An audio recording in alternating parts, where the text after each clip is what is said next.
Test. Carlton, can you hear us well? Yes, sir. I can hear you very well. Okay. Say something. Say test right there, Jay. Jay. Test, Say test, test. Carlton. Can you hear us well? I can hear you very well, sir. Yes, sir. Okay. Yeah. Is everybody's phone on silent before we start? Everybody's phone on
Peace.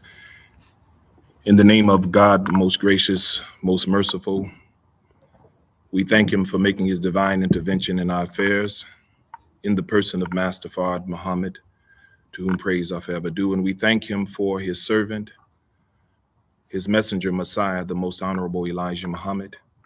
And we further thank him for his servant and divine reminder and present-day warner among us, the Honorable Minister Louis Farrakhan.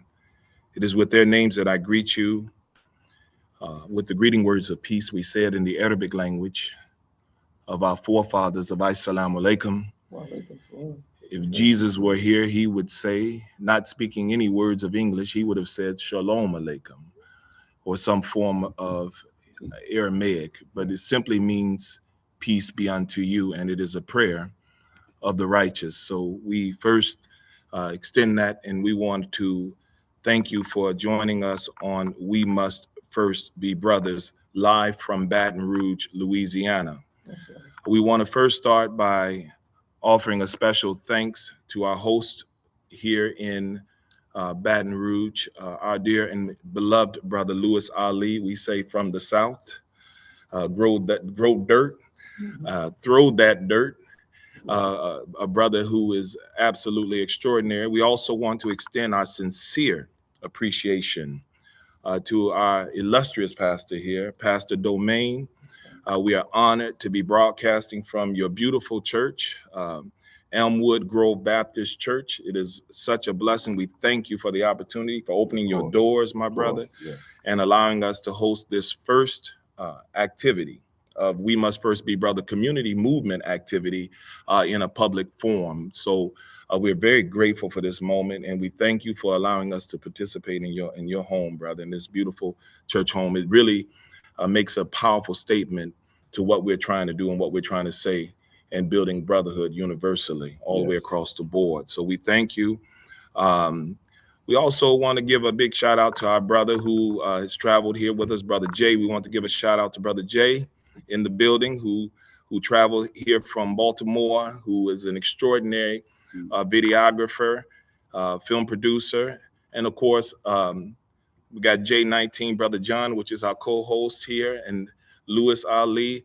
And we want to thank all of you who are in our audience today, and all those who, and Dr. Banks, please forgive me, Dr. Banks. Yes, Dr. Banks is at the table here, and Dr. Banks was dropping a lot of jewels out on the construction site today. But we welcome all of you and thank you all for participating in this process with us today. And please forgive us for our little rust as we're trying to work out our technology kink. This, like I said, this is the first time we ever actually operated from this kind of space. I'm usually in a little room somewhere and sitting in a corner, and I'm just pushing buttons. It's a lot easier getting set up. But nonetheless, we're grateful to the all-wise God for allowing us to be able to work through it and be here. We're broadcasting live right now on Facebook. We're broadcasting also on YouTube for all those. And then we are, of course, on Zoom.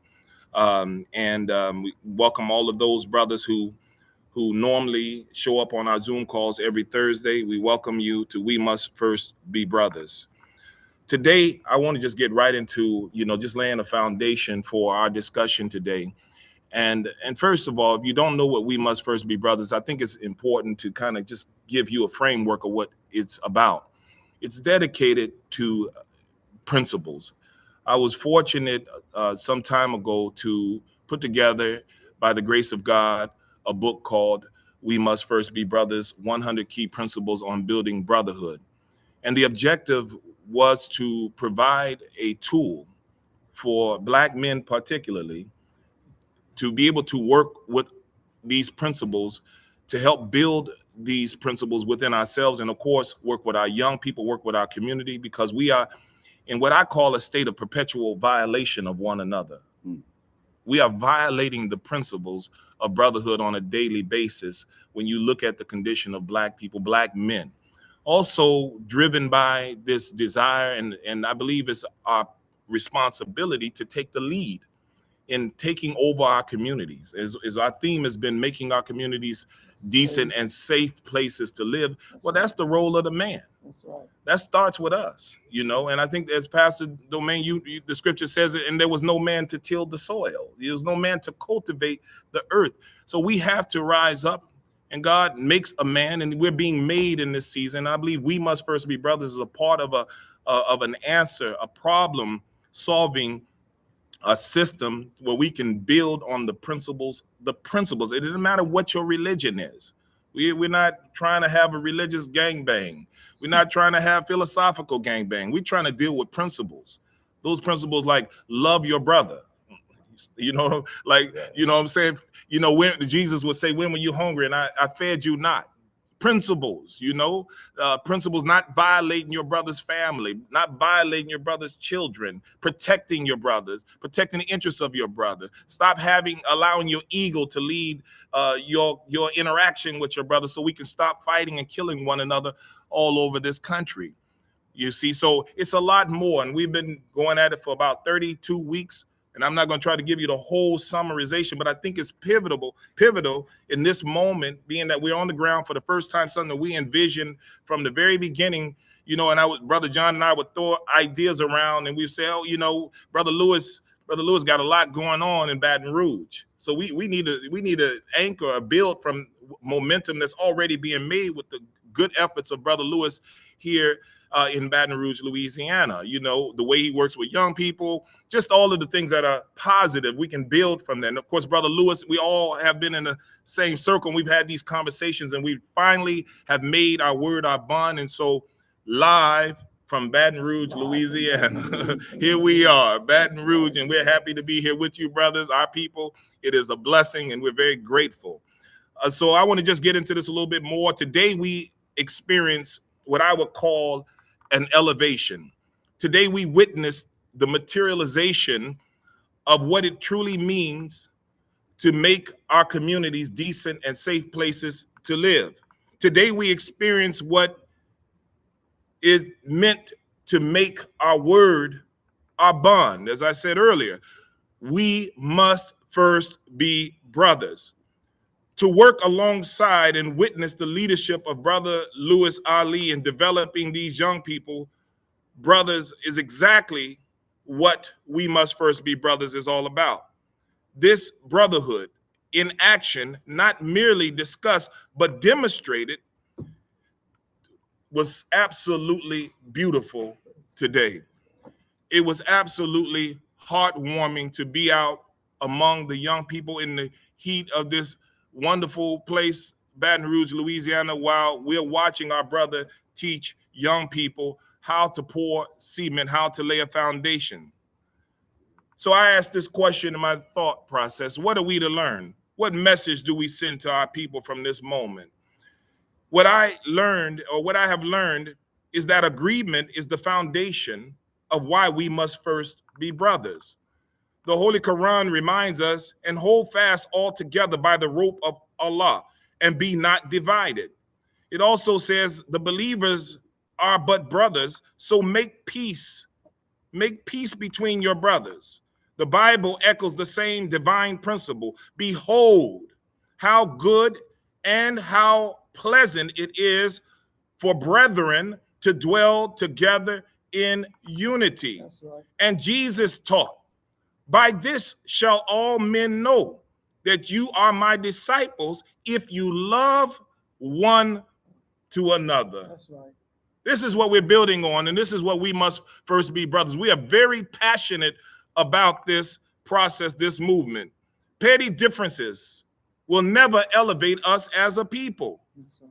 Our overinflated ego blinds us. It prevents us from seeing the greatness in one another and impedes our ability to make our communities safe and decent places to live, productive places to live for our family and our children.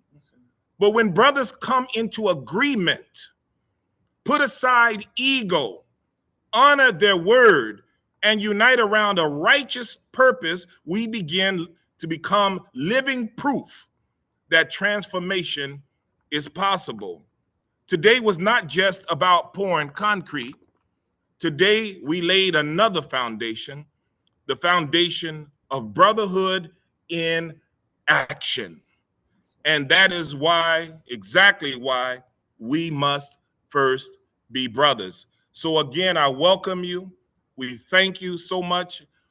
Thank you, Pastor Domain. Again, I've heard nothing but wonderful things about how much of a brother Pastor Domain is, and it's evident by you opening your home to us and allowing us to come here tonight. I want to, at this point, pass the baton to our brother Louis Ali and allow him to share some thoughts with us today.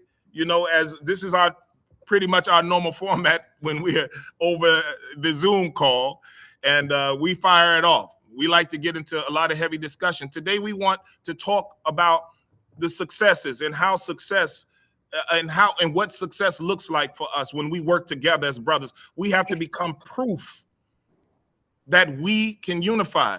We have so many conversations about the failures, about the negative things, about the things that are not working in our community. If you take note, we have become experts at talking about what's failing us in the community. We have become experts at saying, you know, them N-words ain't gonna never get together. We ain't gonna never unify. We ain't gonna never work it out. And what we don't realize that we are producing self-fulfilling prophecies. If we continue to talk like that and think like that, then we will continue to perform like that in our community. But we're in a season, and this is why we're so passionate about this principle of brotherhood, because all of the prophets and the messengers taught brotherhood. I don't care which one you point to. One of my favorite is with Jesus. When were you hungry and I fed you not? When were you without clothing and I did not provide clothing and shelter for you? He was teaching the principles of brotherhood. If you study Muhammad, he was teaching the principles of brotherhood. In fact, that's what we are on the path to becoming, if we really understand, in my humble view, what real religion is all about. So we are very passionate about pushing the positive narrative, the narrative that we can win when we unite. We can be brothers. We can overcome all of the strife, all of the ignorance, all of the things that keep us disunited, keep us divided. We can do it. We can put down, if we really, and I'm gonna say this, if we really believe in Jesus, if we really believe in God, Muhammad, Allah, however we believe, then what is the proof of it? The proof should be how I am able to interact with my fellow brother and my fellow sister, how well I can serve them. And Jesus said you gain mastery through service. So we're on the theme of making our communities decent and safe places to live, as Minister Farrakhan has given us this as an agenda, which is a unifying agenda, because we're suffering everywhere. When you look at what's going on with Black people, we are losing in a lot of ways, not because of such the external force, because of our failure internally to do what we need to do and unite. So I want to thank our brother Louis Ali. He is a really wonderful example of the principle of brotherhood. He is a remarkable brother, a remarkable example. What he's been able to do with young men is absolutely miraculous. When you can see in fruition, young brothers out in the field working with grit and determination. That's almost a miracle in America today when you look at the condition of our young people out here in the streets killing each other all over this country, man. That's almost a miracle. But it's proof, and it's an example, and it's befitting that we're here in Baton Rouge, Louisiana. So, Brother Louis, go ahead and let you take over, take the mic, brother, and thank you so much. I want to thank you, Brother Michael, and Brother John, and Pastor Domain, our good Dr. Banks, for us sitting down having this very, very important discussion on brotherhood. I met Pastor Domain during a struggle. It was in February of 2006.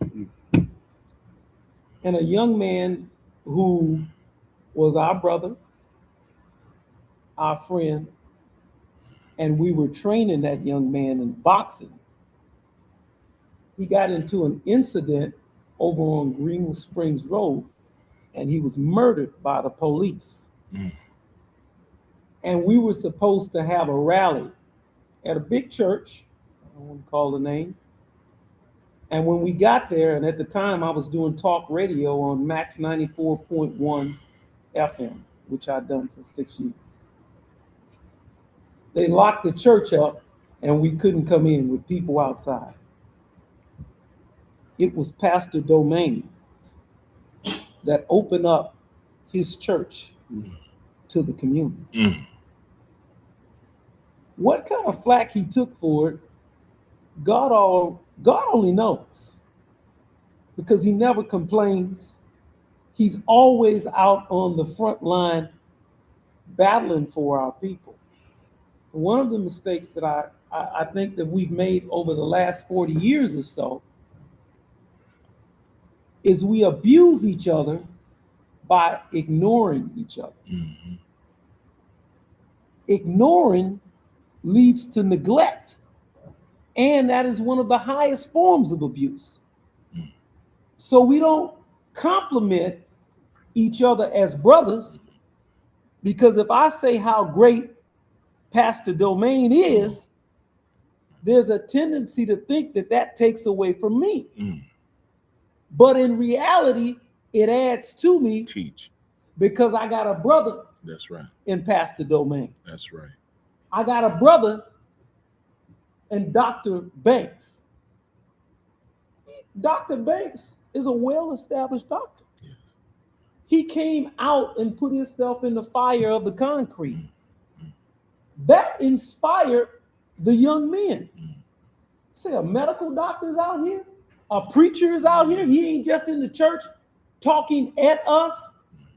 He's right here in the mud with us, inspiring us.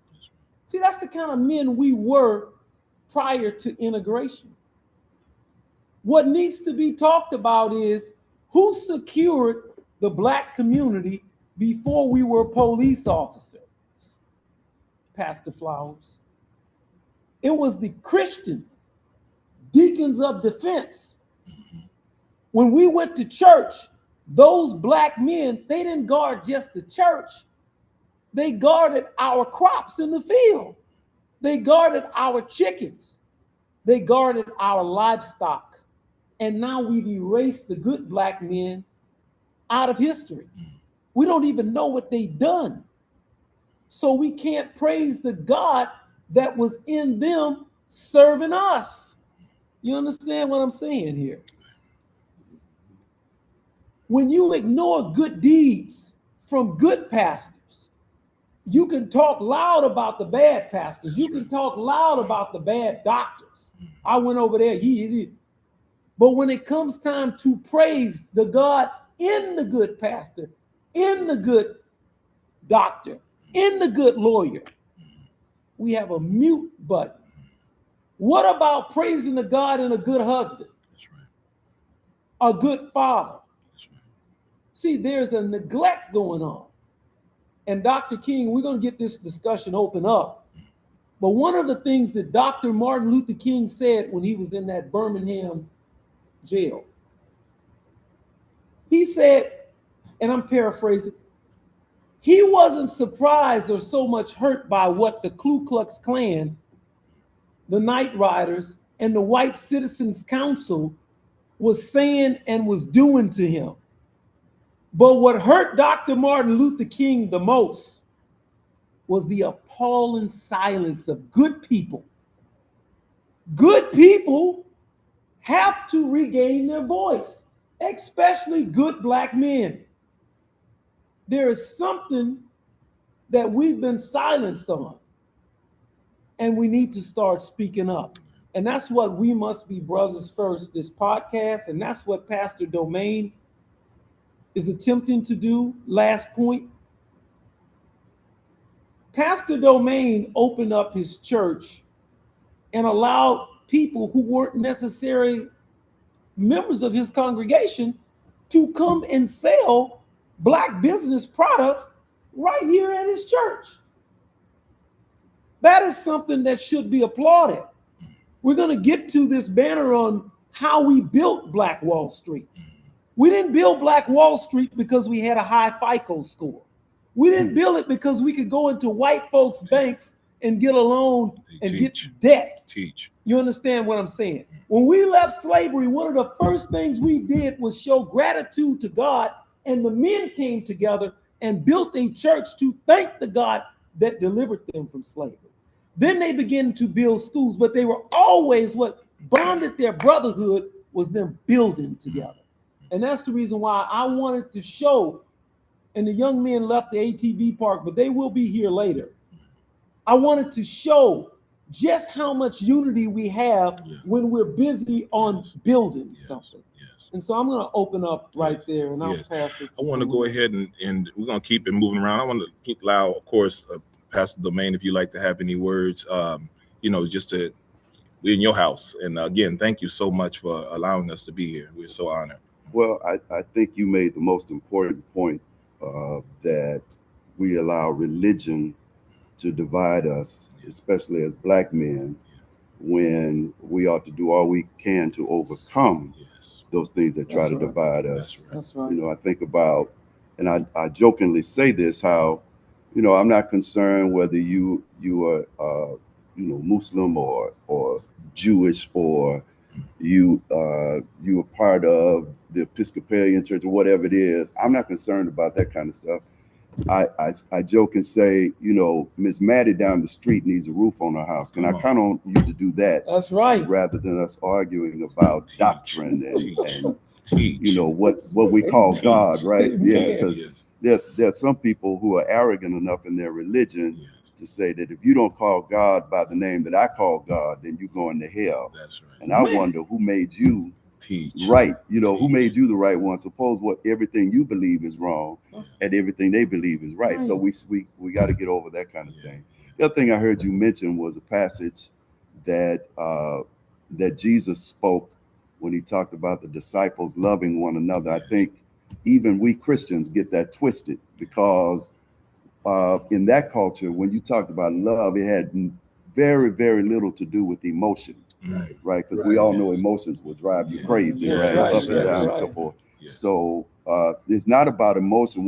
When you read love in that culture and in the Greek, it really means loyalty and fidelity. Can I count on you?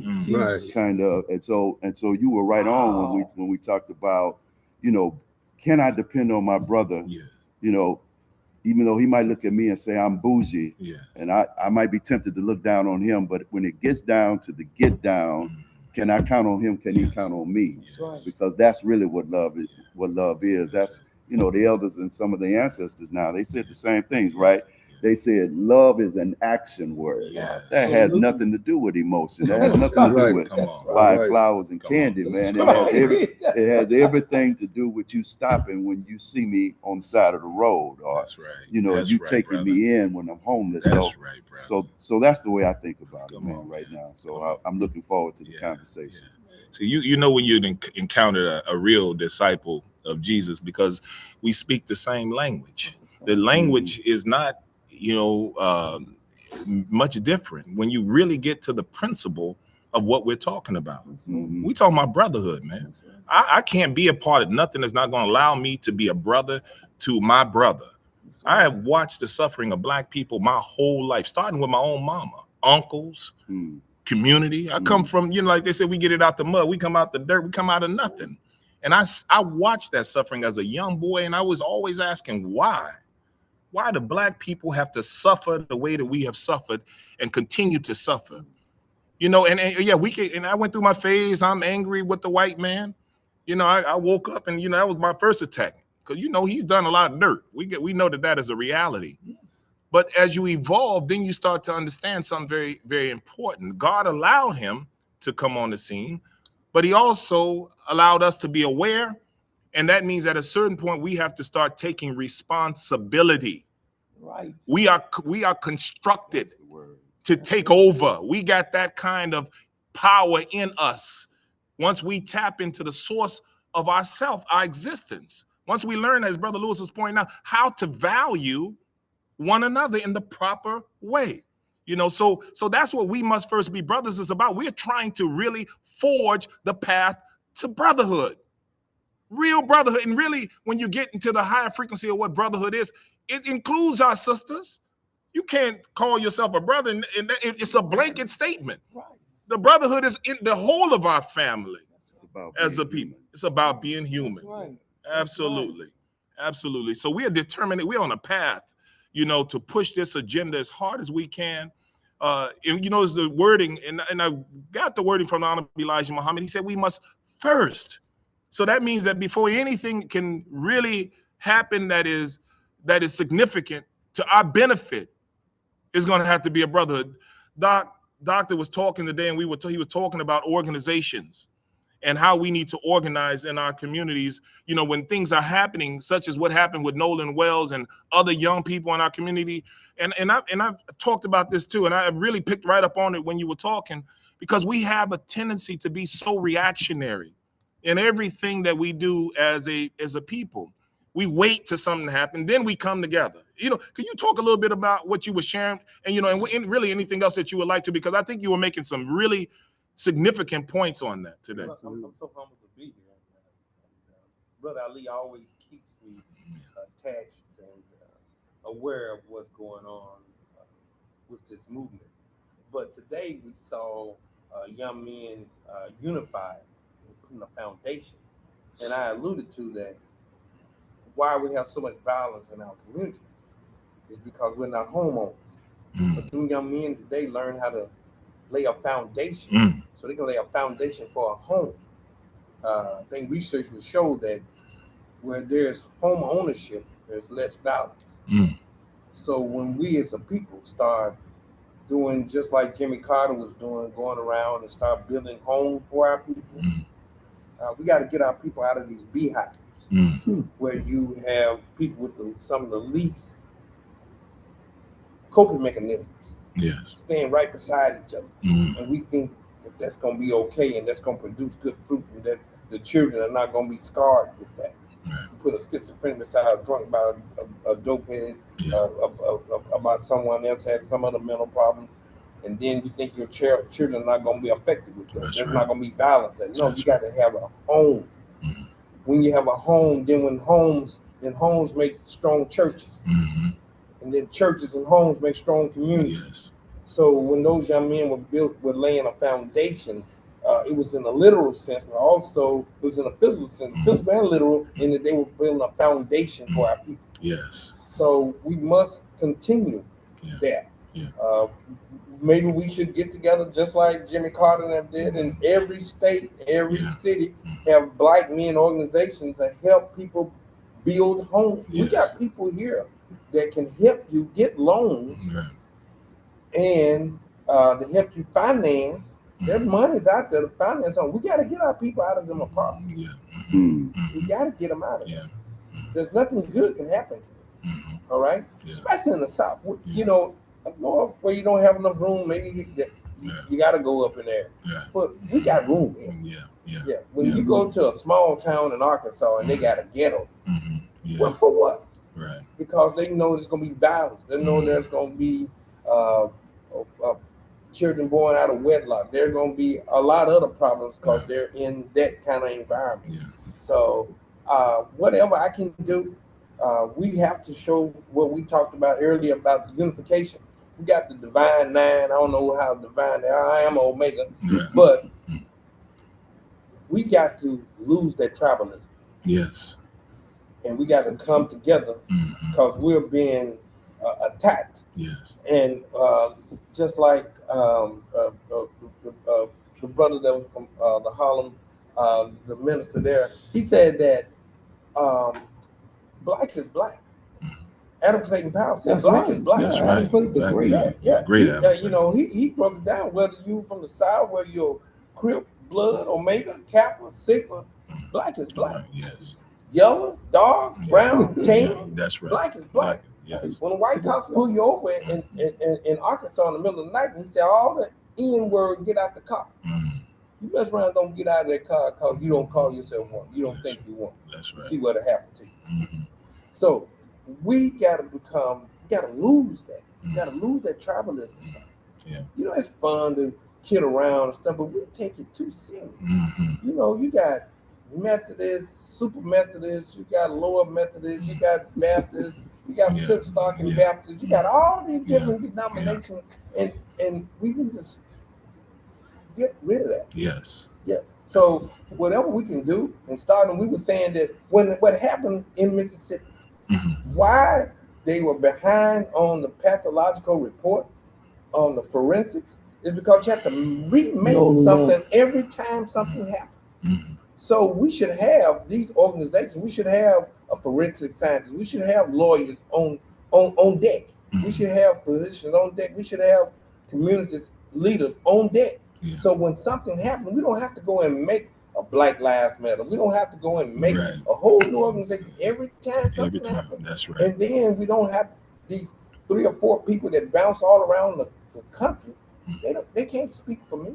Yes, that's right. That's right, brother. We got to have our own to speak for us in our own city. That's right. You know, Dr. Ava, one of our, which was our favorite, one of my, I think I could safely say our favorite minister, one of our favorite ministers, Sister Minister Dr. Ava, she would always say one of the things that separated the Black man from the white man is that the white man has an agenda.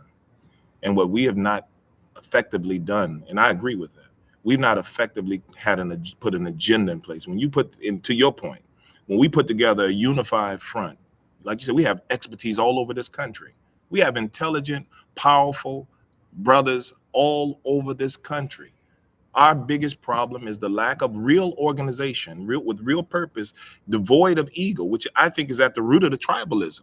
The tribalism is all about ego. It's all about, you know, I ain't gonna say it and try to have a little saying that I have, but you know, peeing contest. You know what I'm saying? Like, it's really what it come down to. It's not about making any real progress. You want to make some progress, you got to have a certain kind of heart. You got to have a certain level of dedication, a level of commitment, a level of emotional intelligence. You got to have a mission to want to see our people in a better situation than what we're in. You got to have love in your heart, as Pastor Domain pointed out. You know, it's so important. But with all of the intelligence, and this is why I like what you were saying earlier, because I think about it all the time. Like, we have so much intelligence among Black people, but we react. Even with Nolan Wells, so sorry the young brother lost his life. So sorry for his family, you know, because that's a tragedy. But what about the 5 people that were murdered in Chicago over the last week? You know what I'm saying? What happened to all of the other deaths that are happening in the Black community that are not going viral, that are not getting the kind of attention that Nolan Wells received or Carmelo Anthony received?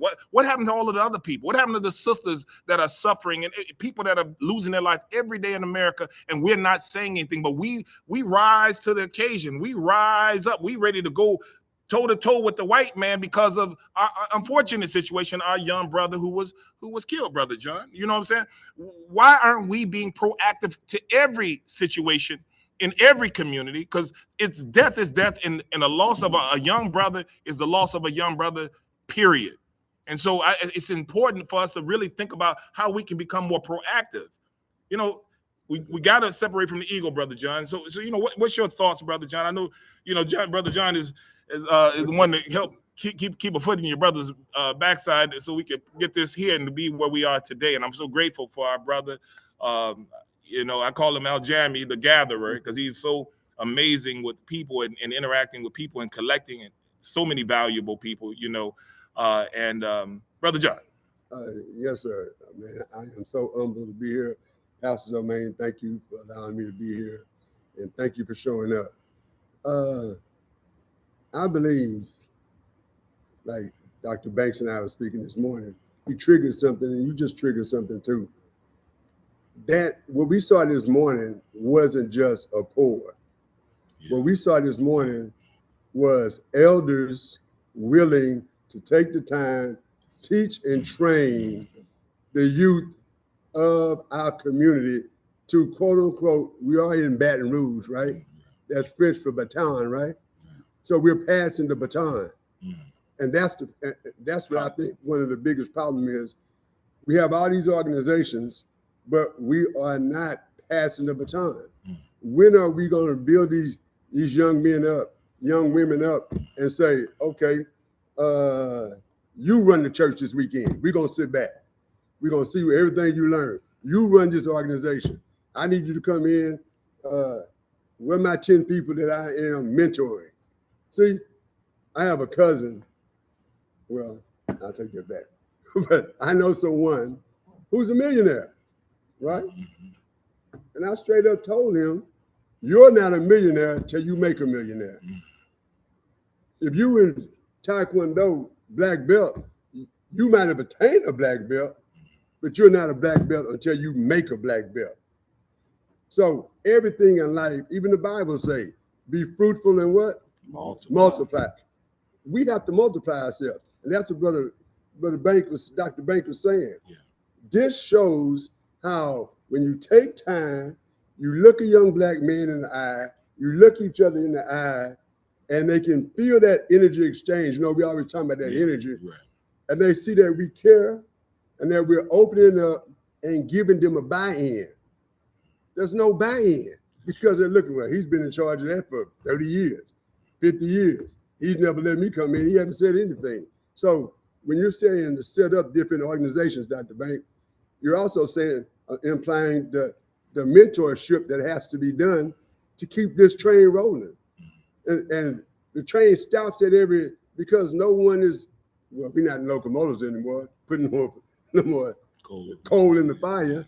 But essentially, that's what it is. We are not teaching and training people. Today, I saw young men that say, this is mine. I got to buy in. And not only is this mine, this is in my community. That's right. And so I want to make my community another Black Wall Street and a safe and decent place to live. I don't care.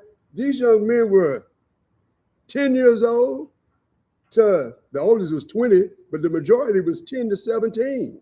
It was two 20-year-olds out there.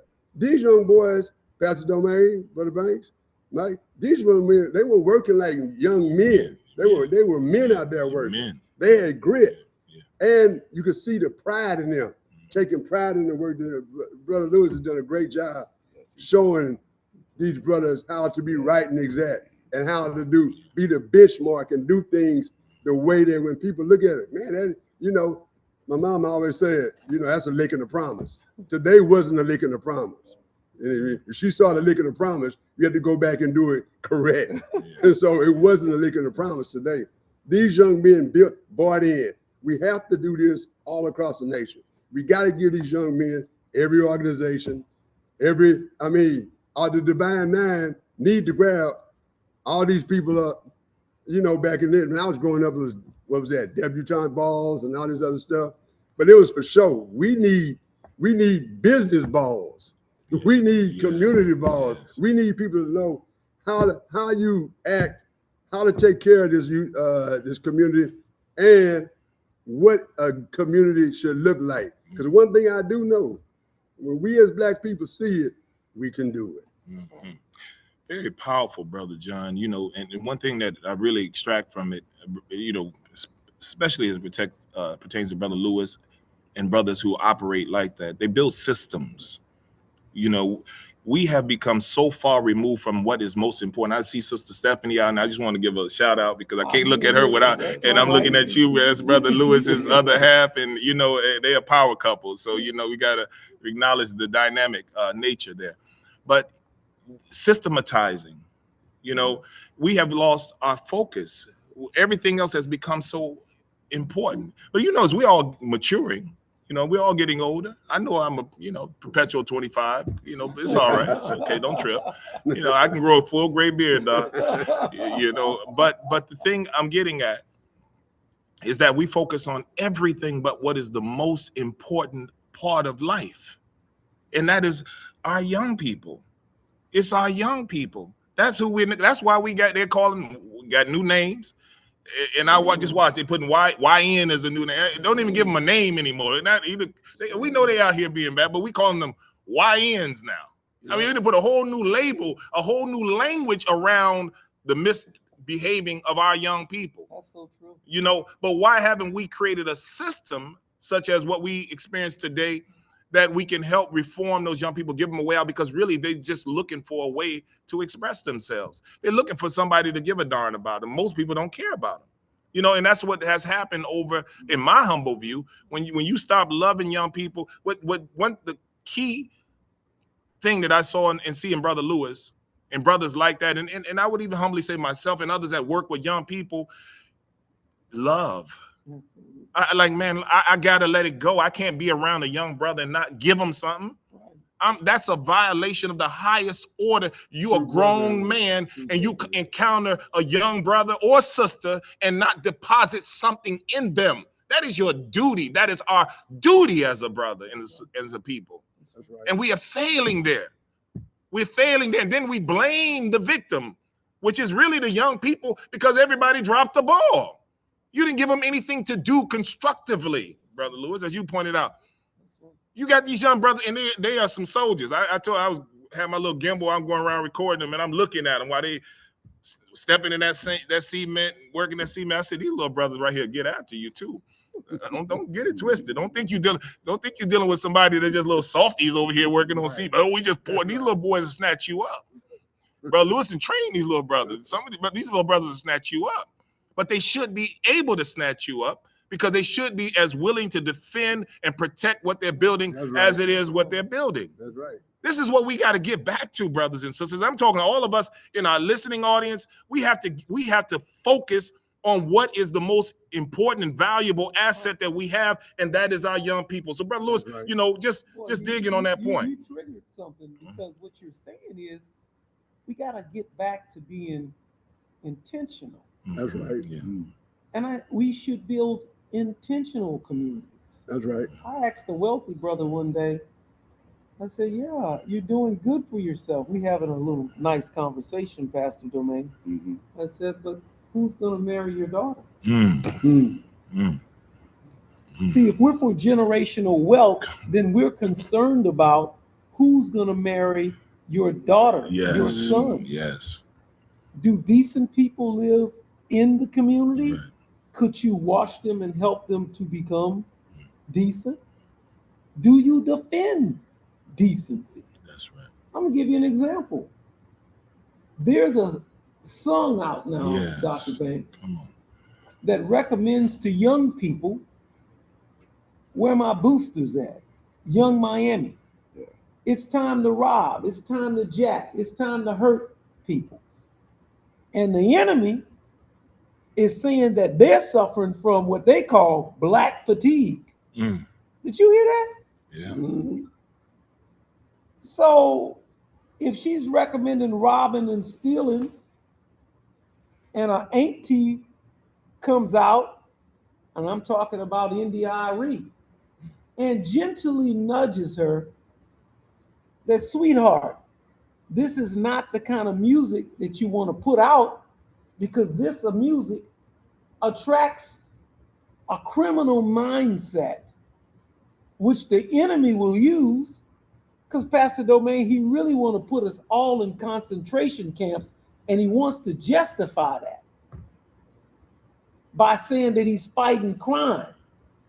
We better be careful if we black and middle class, see, because maybe they'll do to the black middle class in America what they done to the middle class Jewish people in Germany. See, they thought that they were just going to get the poor Jewish people, but they went after the entire community. And I got a feeling that if we don't start having these fireside chats with the Nolan Wells of the world and our children, having dinner together,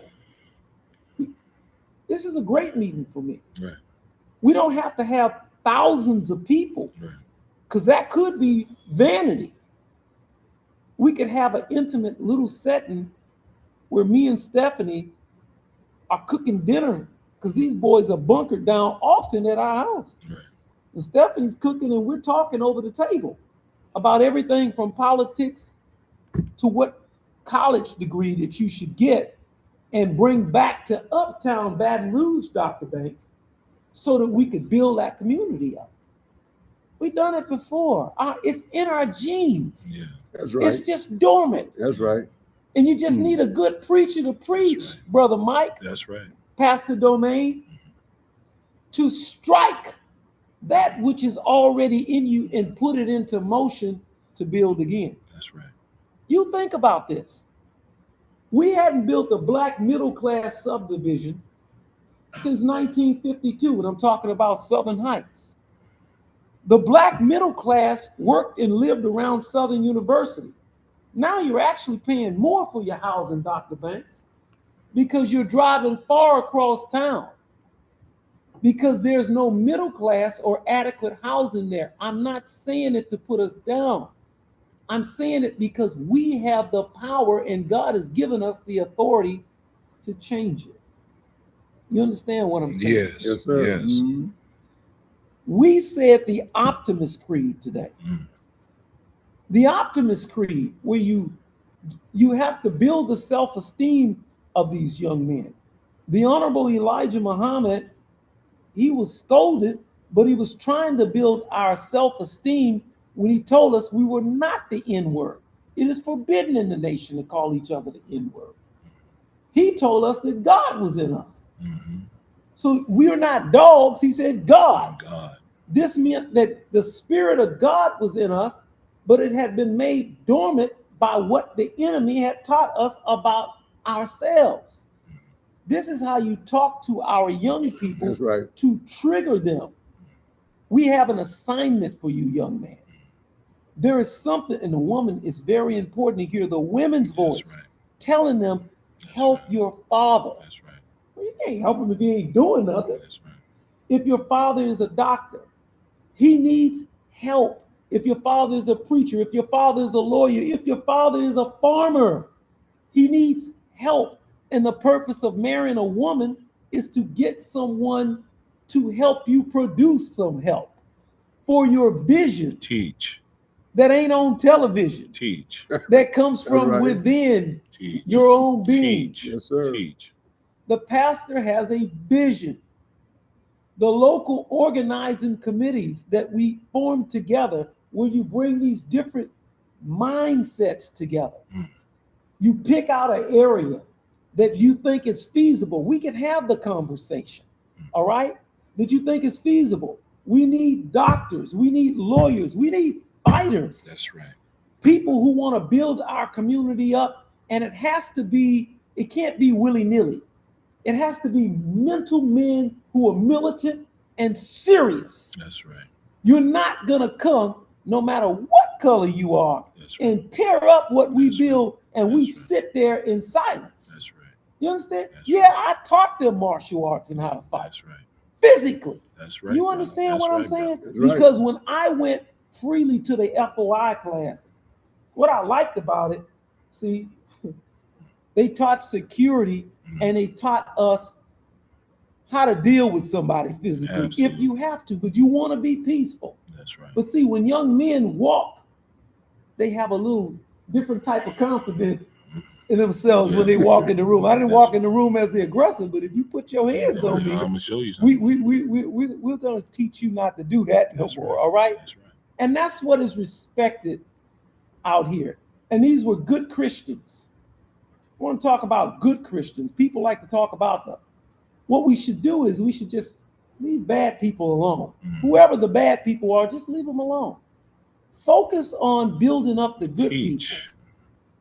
The good Christians. Teach, brother. My grandmother from Mississippi, she was a Teach. good Christian woman. She was the queen of oral history. Yes. You understand what it's like for a black woman to tell you they murdered your grandfather, in my case. But when you grow up, she told me this at maybe about 8 years old, you're going to rebuild his business. Teach. You're going to rebuild his name. We're going to get it all back, Dr. Banks. In the name of Jesus, she said. This is what my grandmother told me. I didn't think nothing of myself. I didn't meet my grandfather. But because that black woman told you, Come on, brother. you could do it. How many black men were failing in business, and it was the black woman that came and said, baby, you can do it. That's right. You're the top of your class, Doc. You can graduate. That's You right. can do it. That's right. And that's what this thing has to go back to. Yes. Not competing with one That's another. right. We're not here to compete with Pastor That's right. Domain. That's right. We're not here to compete with Brother Michael or That's right. Dr. Banks or Brother John or any of you. We are mature enough to know how to collaborate with one That's another. right. That's right. The collaboration in the Black community Teach. is what we have to have again, and we had it before. Stop telling your children that Black people always went to the back door. We don't want to hear about that. That's right. You kill their self-esteem. Mhm.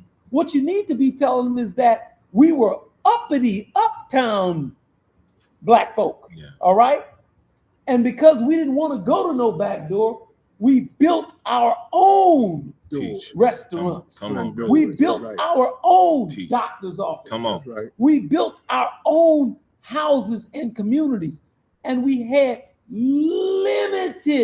limited contact with somebody who wants to send us to a back door. Come on. But today, we pridefully drive from uptown Baton Rouge to South Baton Rouge to get a cup of coffee. They make you pay the black tax because you got to pay, extra money. And then, and I'm gonna say this, and I'm gonna stop because Now you any business that you're in, it's gonna be hard. Did you know that? That's right. It's going Right. to be hard. But that out of that hardness comes the excellence, Yes. the ability to systemize it and make it run like it ain't nothing. That's right. My sons told me, they say, we work 12 hours today. I said, it was plenty of days that I worked 16. Mm. You understand that? When you work for yourself, you know that, Doc. You don't have no set time Come to on, get brother. off. Come on. You take that job, he takes his job home. The pastor don't get off. That's nobody. He leaves the church, but when he go home, he still got the church on his mind. on his Come mind. on with it. Yeah. You understand what I'm Yeah. saying? So you have to teach your children, and each generation we get a little bit better. And the last point, No, go ahead. we got to repent. We got to repent. What you got to repent for? Mhm. You got to repent and atone because you closed your father's Black businesses down and went to somebody else's businesses, and you neglected your own community. And we got to ask God to forgive us for that, brothers and right. sisters. That's right. We were on a march for over 100 years, and we closed all of our stuff down, and now we're wondering why our children don't respect us. Well, the number one reason that they don't respect you is because they feel as though they don't have an inheritance. That's right. No buy-in. That's right. Where is their inheritance? Why are we starting at the very bottom each generation? When our ancestors left us a base, Scotlandville was loaded with businesses. What happened to them? We left those businesses. And so I have enough humility to say, God, please forgive us. Please forgive us Amen. for destroying our communities Mhm. by neglect. Forgive us for ignoring our women. Mhm. Come on. Neglect, vacancy, Come on. Come on, brother. neglect. Come on. That's a form of abuse. Mhm. You don't live with your wife and not speak to her for months. Come on. You don't walk by your grass and your grass needs cutting in your yard, and all of that is neglect, Yeah. and that is abuse. Mm. And we got to admit it. Our children are brilliant. That's right. There's so many beautiful, brilliant young people with no place to go, No. That's place. right. no assignment. Brother Lewis, you hit so many points, brother. And I'm just sitting here and just appreciating everything that you're saying, 100% to the heart. And, the last thing you said really kind of hit home when you talk about young people. You think about it as a grown adult. I'm a grown man. And there's been moments where I've been super alone. Yeah, Nobody to talk to. yeah, As a grown man. yeah. Hurting inside. That's real. No brother, nobody to talk. Can you imagine today what our young people are experiencing? That's right. Nobody to talk to. No wonder they got to go self-medicate. Right. No wonder they smoking weed, chain smoking weed, which is full of chemicals today that is not what we smoked when I was growing up. I smoked, I'll keep it real. But it's not the same stuff. That's right. Among other medications that they're taking today, That's right. the drugs that's in the food. We have a whole lot of despair. out here because we haven't put the engine in place. You know, and so what you were saying, Brother Lewis, really triggered a lot. You know, when you talk about the heart, you know, what we're dealing with, even what we must first be brothers. And let me tell you something. We're not trying to be an organization like that. I'm not trying to fall into these cliches of what we've done over and over again in our community and we failed. We are trying to implement a system that is impactful to our psyche as men, starting with men as the foundation. That's right. This is our duty to become a brother. That's right. I can't be looking over at another brother. Every time I look at him, I'm sizing him up. Right. That's right. I see his gift or I see his talent and I'm judging him and I'm in competition with him. We will never get ahead as a people with that kind of mind. We have to take a position to say we're not going to behave in that way anymore. And we have the ability to do it. That's right. That's right. That's right. I'm of that mind today. I believe, in Neo in the Matrix, at a certain point, Neo was in that subway, you know, because alone, he went to the Oracle. If you ever watched the movie, he went to the Oracle and she said, you're right, kiddo. You know, because he didn't think he was the one. And she was like, you're right, kiddo, you're not the one. Even though above the doorway in the room that she walked in, it said, know thyself. See? But he wasn't the one because he did not know and believe that he was the one. It wasn't that he wasn't the one. And this really applies to all of us. He was the one, but he didn't know it and believe it himself. And because he didn't know it and believe it himself, he wasn't. Because you can only rise to the level of how you feel and believe in yourself. So when he got in that subway and he down there fighting, because everybody running from the enemy, then he gets in the subway and he decides, hold up, I'm feeling something. I'm feeling something up in here. There's something in me. I've been training. This is what's happened with black men, black people, particularly. We've gone through so much. That should tell you that we are powerful people if you just look at what we have gone through coming up out of the South. Look at the suffering. Look at what we have experienced, and we're still here today. When he started believing that he was the one, then he started fighting back. Then the enemy shot at him. He didn't run from the bullets. He just put his hands up, Pastor, like Jesus on that boat. When Jesus said, when the waters were troubled, he said, peace be still. He made the seas calm. The brother put his hand up and stopped the bullet, looked at the bullets like they were little particles, because that's the real power that we have. We can stop whatever opposition that's coming our way once we start to really believe in ourselves, Pastor Domain. And you know, this is what I was coming off of what brother was saying. The spiritual component is important. We're not talking about religion. We're talking about what religion should produce. It should produce an awareness. And you pointed out, Brother Lewis, about God. This is what Honorable Elijah Muhammad taught. He said the black man is God. Now, you can argue with that if you want, but it's right there in the Bible. He said, ye are all God's children of the Most High God. Then he taught us the etymology of the word God, which means possessor of power and force. He didn't say you, brother, is worthy of worship. There's only one that is worthy of worship. But if we come from the Father, then we all possess the potential to act out something of the greatness of the Father.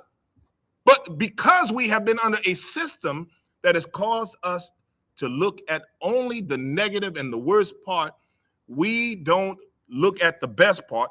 See, what you put your attention on, once you put your attention on the best part, you give life to it. Like the sunlight given, when you put the sunlight on a plant, that photosynthesis, that plant is fed from the light of the sun because the attention that it's getting from the light of the sun. It is the same way when we start to place the appropriate attention on what is good in us, what is great in us. This is like, you were talking earlier, Brother Lewis, about being intentional. I'm trying to be intentional about seeing something in a brother, seeing something in a young person, and then promoting it, talking about it, telling them what I see, you know, celebrating it intentionally. Try it. Just try it this week.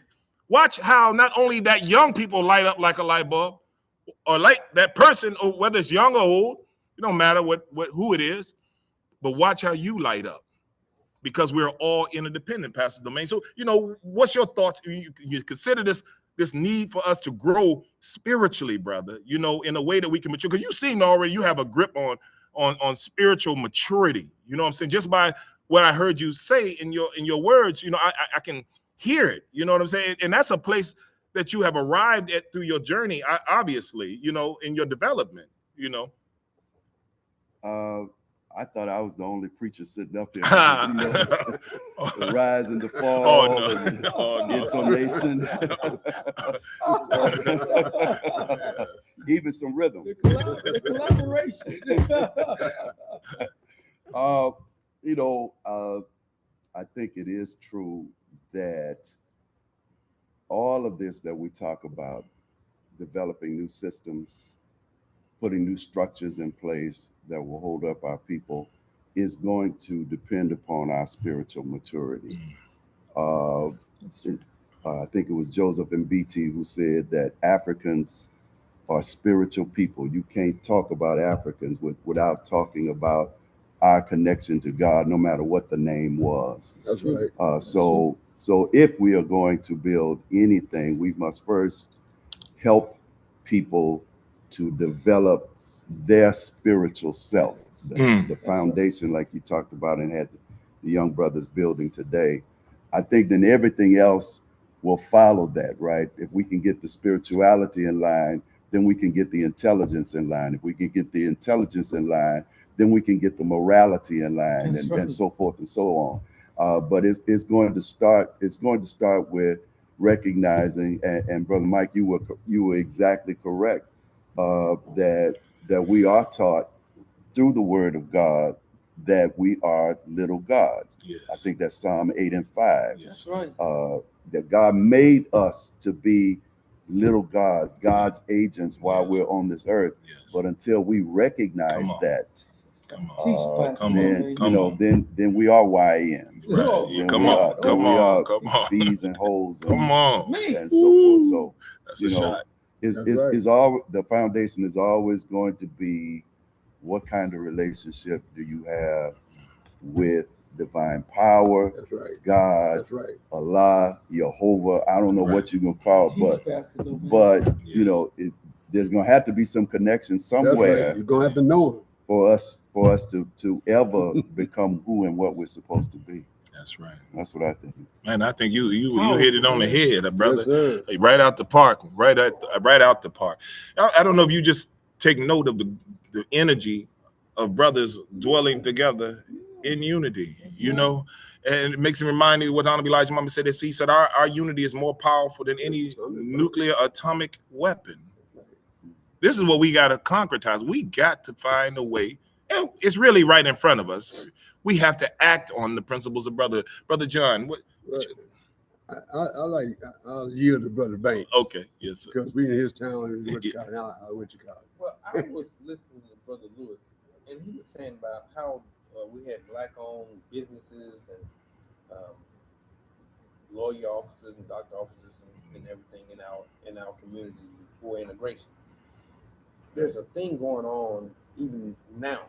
That's right. When I first started practice here 30 years ago, just in a 3-block radius, there was 8 black physicians. Now there's 1. That's right. Wow. So what happens across the country is that the presidents of our universities are not instructing the professors to produce professionals who can stand on their own. They're telling, instead of in the agriculture department, instead of saying let's produce farmers, they say let's go make some people who can go and get a US and work for the USDA. Man. And instead of making physicians who can take care of, make sure that black women don't die in childbirth because they're in the black communities and have access to a black physician. We tell them to go and work for some of the big conglomerates, and then they'll say, well, we don't see those women with that type of insurance, Right. And they can decide who they'll see, and they don't have the right insurance, so that woman goes and dies because she doesn't have access to proper health care, because they haven't taught them how to be self-sufficient, how to open up their own doctor offices. So we got to make sure who are our leaders Yeah. and who chooses? Yeah. Who chooses who's Teach. going to be the next president at Southern University, at Arkansas Pine Bluff, at Grambling? Who chooses that That's person right. and why? Right. Is Yeah. it us? Come on. And what is his reason for being at university? It ought to be about nation building. Yes. Amen. Yes. All right. Amen. You Come have on, a man. university Yes. as large as Southern University, and they can't tell you how many blacks they put in med school last year. Come on. In some years, they don't put in any. Mm. Then how you gonna have a nation without a doctor? Mm. You know, how you gonna take care of your sick people? Yeah. How are you gonna? Why we were just talking about that 98% of the people in renal failure are black Mm. because white people don't know how to take care of black hypertension and diabetes. That's right. Know how to take care. And the medication is So different. they got a chair set up for you at That's the right. dialysis center. Mm. Okay, because down the road, somebody then tell the biology department at these black universities, you got to produce more black kids going into medicine. Mm. All right, Yeah. but that's the only one who's going to keep you That's from right. getting in that dialysis chair, That's right. that black physician. That's right. Okay, because the white physician doesn't know that an ACE inhibitor should have your BUN and creatinine, That's right. Mm. Wow. nor does he care. Teach, Mm. doctor. Teach. All right. Mhm. So we have to be involved with who is our leadership. That's right. We talked about this morning. Yeah. All type of Right. law, Yeah. medicine, Yes. academics. Mm. You know, and I was alluding to what Community. what Brother Lewis was saying about like businesses and stuff. We have dementia as a people. Mm. We Wow. forget Mm. that we Wow. had. right. We got That's black folks going to white mortuaries now. Mm. Oh, I never heard God. of Are such you thing. I never serious? thought about that. That was the strongest person in the black community in my Yeah. hometown. Yes, That's me right. too. Yeah. Yeah. P.K. Miller and Brown, they had two black mortuaries in town. And whether you were a P.K. Miller household or whether you were a Brown, we even had baseball team that competed against each other. You know what I'm saying? But that was the wealthiest people in our community. That's right. Mm. And they gave back. Yes. Right. So now you're going to take that money. Mm. Because you know why? Because white mortuaries found out that blacks are the only folks still having funerals. That's right. That's why they after black bodies. That's What? right. That's right. Yeah. That's right. Man. Wow. All right. So we don't even have our people to identify the problem why we're getting poorer and poorer and poorer. Right. You know, That's we don't have black.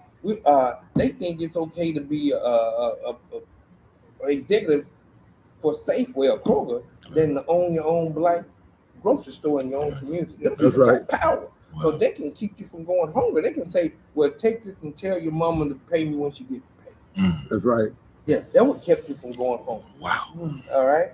So we're not producing, our colleges are not producing what we need them to produce. Right.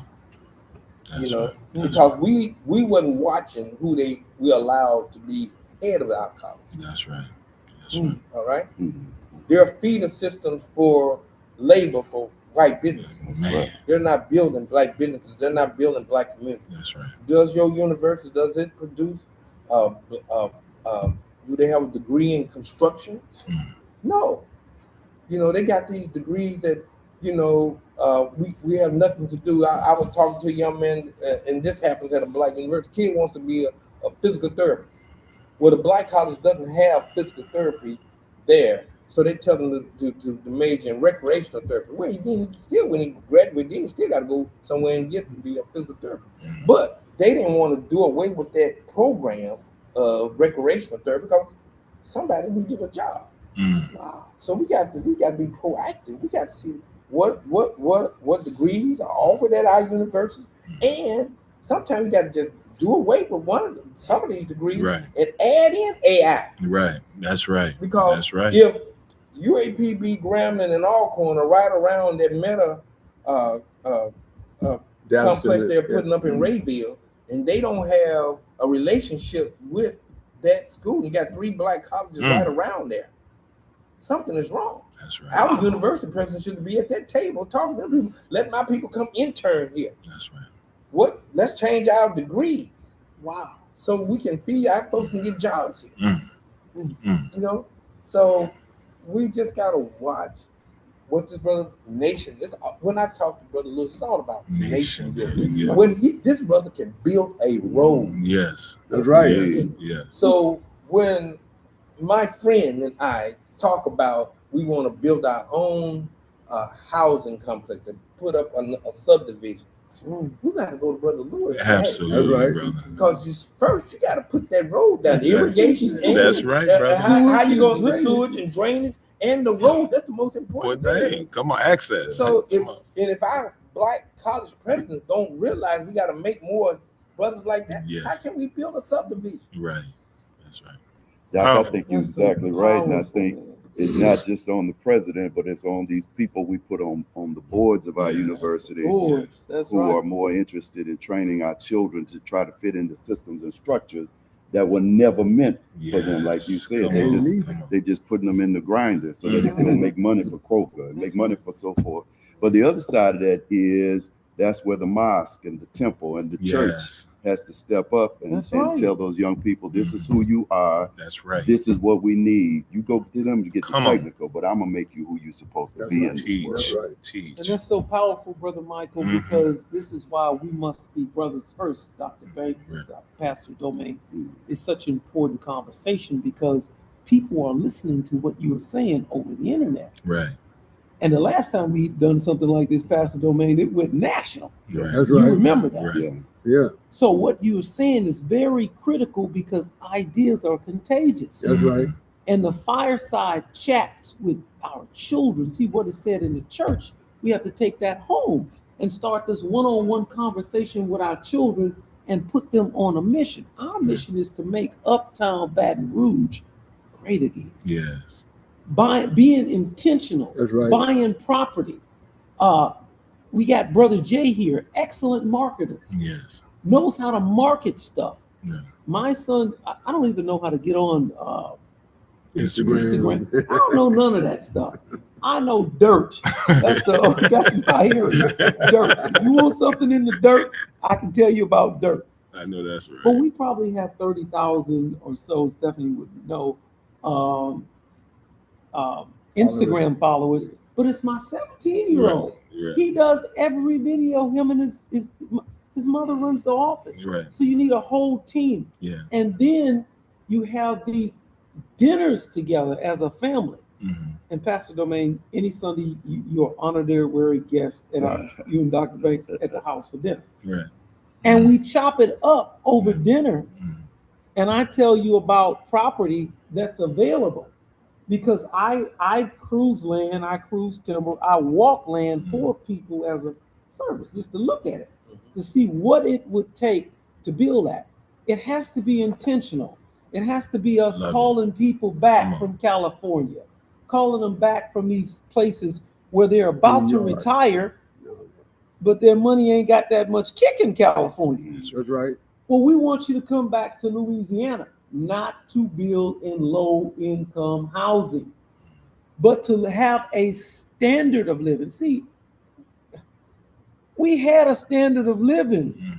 and we could sleep with our doors open, Dr. Banks. I can remember that. I'm not that old. In a so-called poor Black neighborhood. If you build intentional communities, we can bring those days back again. We buy cheap houses. We'll demolish them, Dr. Banks. Demolish them just like they do. We practice Black gentrification, Mhm. okay? That's right. Where, and I didn't say need to grow gentrification. Now the need to grows, we're gonna send them to Pastor Domain to help grow them. We're gonna fertilize them with the Spirit of the Lord. Rebuke them. Rebuke. We send them to the mosque, all Come right? on. And trust me, Yeah, those I are know holy that wire. I know that the church and the mosque can help need to grow Right. because it helped me. Right. All right. Me too. Me too. The church Me and too. the mosque. Yes. I said it right. Me I said too. it right, Both. okay? Yes. Yes, sir. Amen. So- Amen. We don't shun our people, That's right. That's right. but we give them a mission. That's right. And the mission is, let me tell you something. The dirt still grows food for us. Mhm. We grow food. Mhm. Brother Larry wanted to come tonight, but Brother Larry is a serious farmer. Right. Something broke and he couldn't come. Mhm. But we could do it. We Mhm. could do it. He has a network of pastors. Pastor Flowers was here tonight. Mhm. We grow our food. We let the young brothers, Dr. Banks, bring the food to the church. Invest in a young person. All of those children that you see with me, they are not my biological children, but they are indeed me and my wife's family, an extended family, okay? That's right. So if you see a young brother, all of us as men, Yeah. we're going to have to take more children up under our wing. That's right. We're going to have to do it That's right. in order to Especially make now. our community That's right. better. Yes, That's sir. right. A safe and decent place to live, work, and play. And we, you know what we have, and stop, I'll stop here. Harriet Tubman had what was called safe houses. Mhm. We got to identify safe houses and safe people, because we take rebellion from our children way too personal. See, sometimes my boys might not want to hear from me. They might want to hear from Pastor Domain. That's right. If I hadn't slandered him and put him all down, then when they go to Pastor Domain, Pastor Domain can tell them, well, your father meant this, this, and this. That's right. They want to see Uncle Domain. That's right. They want to see Uncle Mike. They That's want right. to see Uncle Banks. That's right.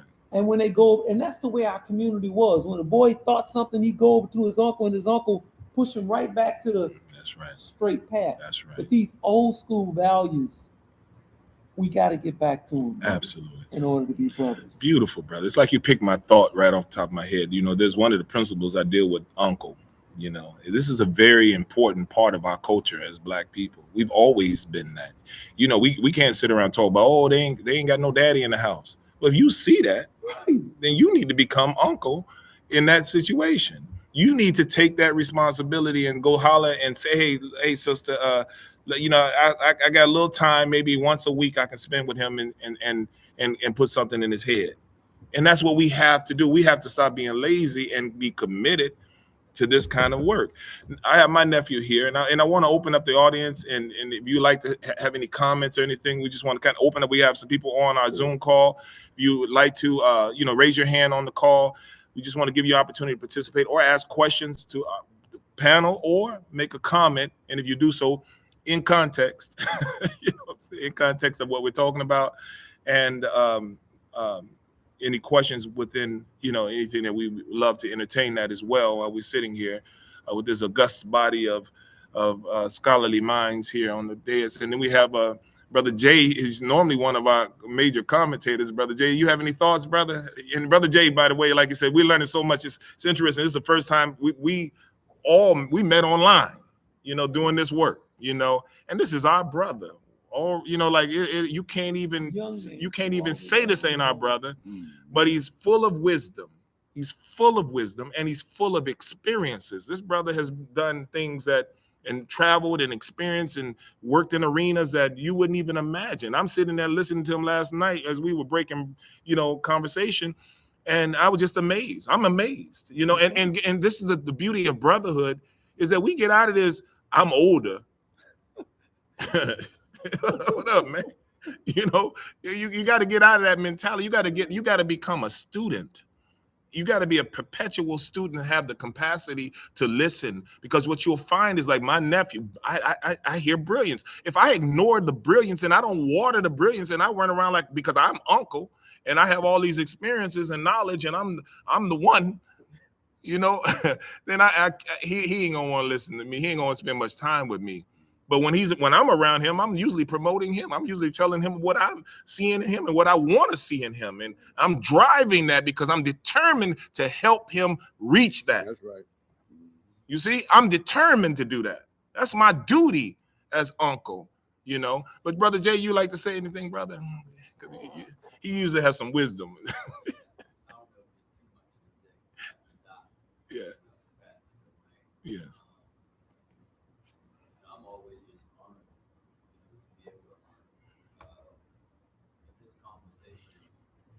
Come a little closer so I can pick you up.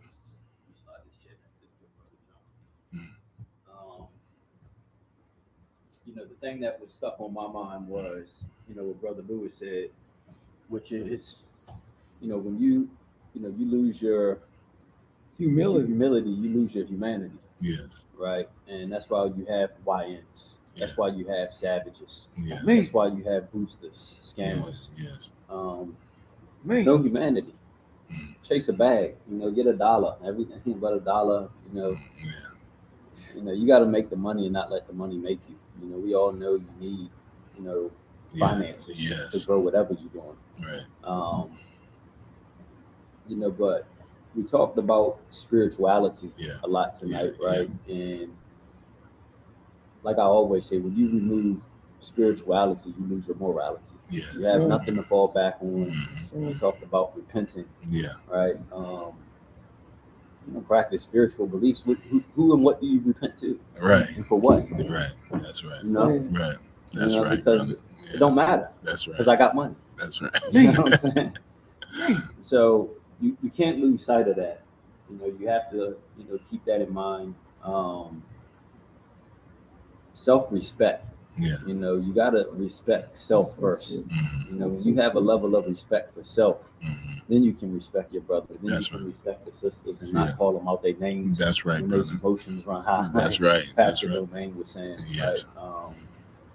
Because like I said, everything you do after disappointment defines your character.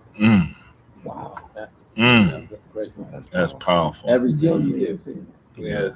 So, and that's almost like a permanent scar on you, and that affects everything. Yes. Now the doctor don't want to do business with you. Because it's your character off. Yes. Right? And it's like me and the young brother Elijah was talking today. I'm like, you got to be very, very mindful of who and what you go into business, with and for. I would never, set up shop in my neighborhood and sell chemicals. Right. Right. Right. Organic seedless water.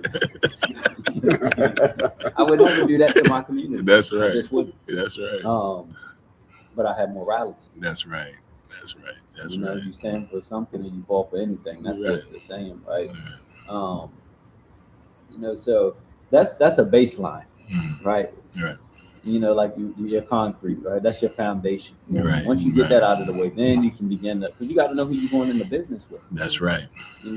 Brother Lewis can't have me around his wife Stephanie if you don't trust me. That's right. That's right. That's right.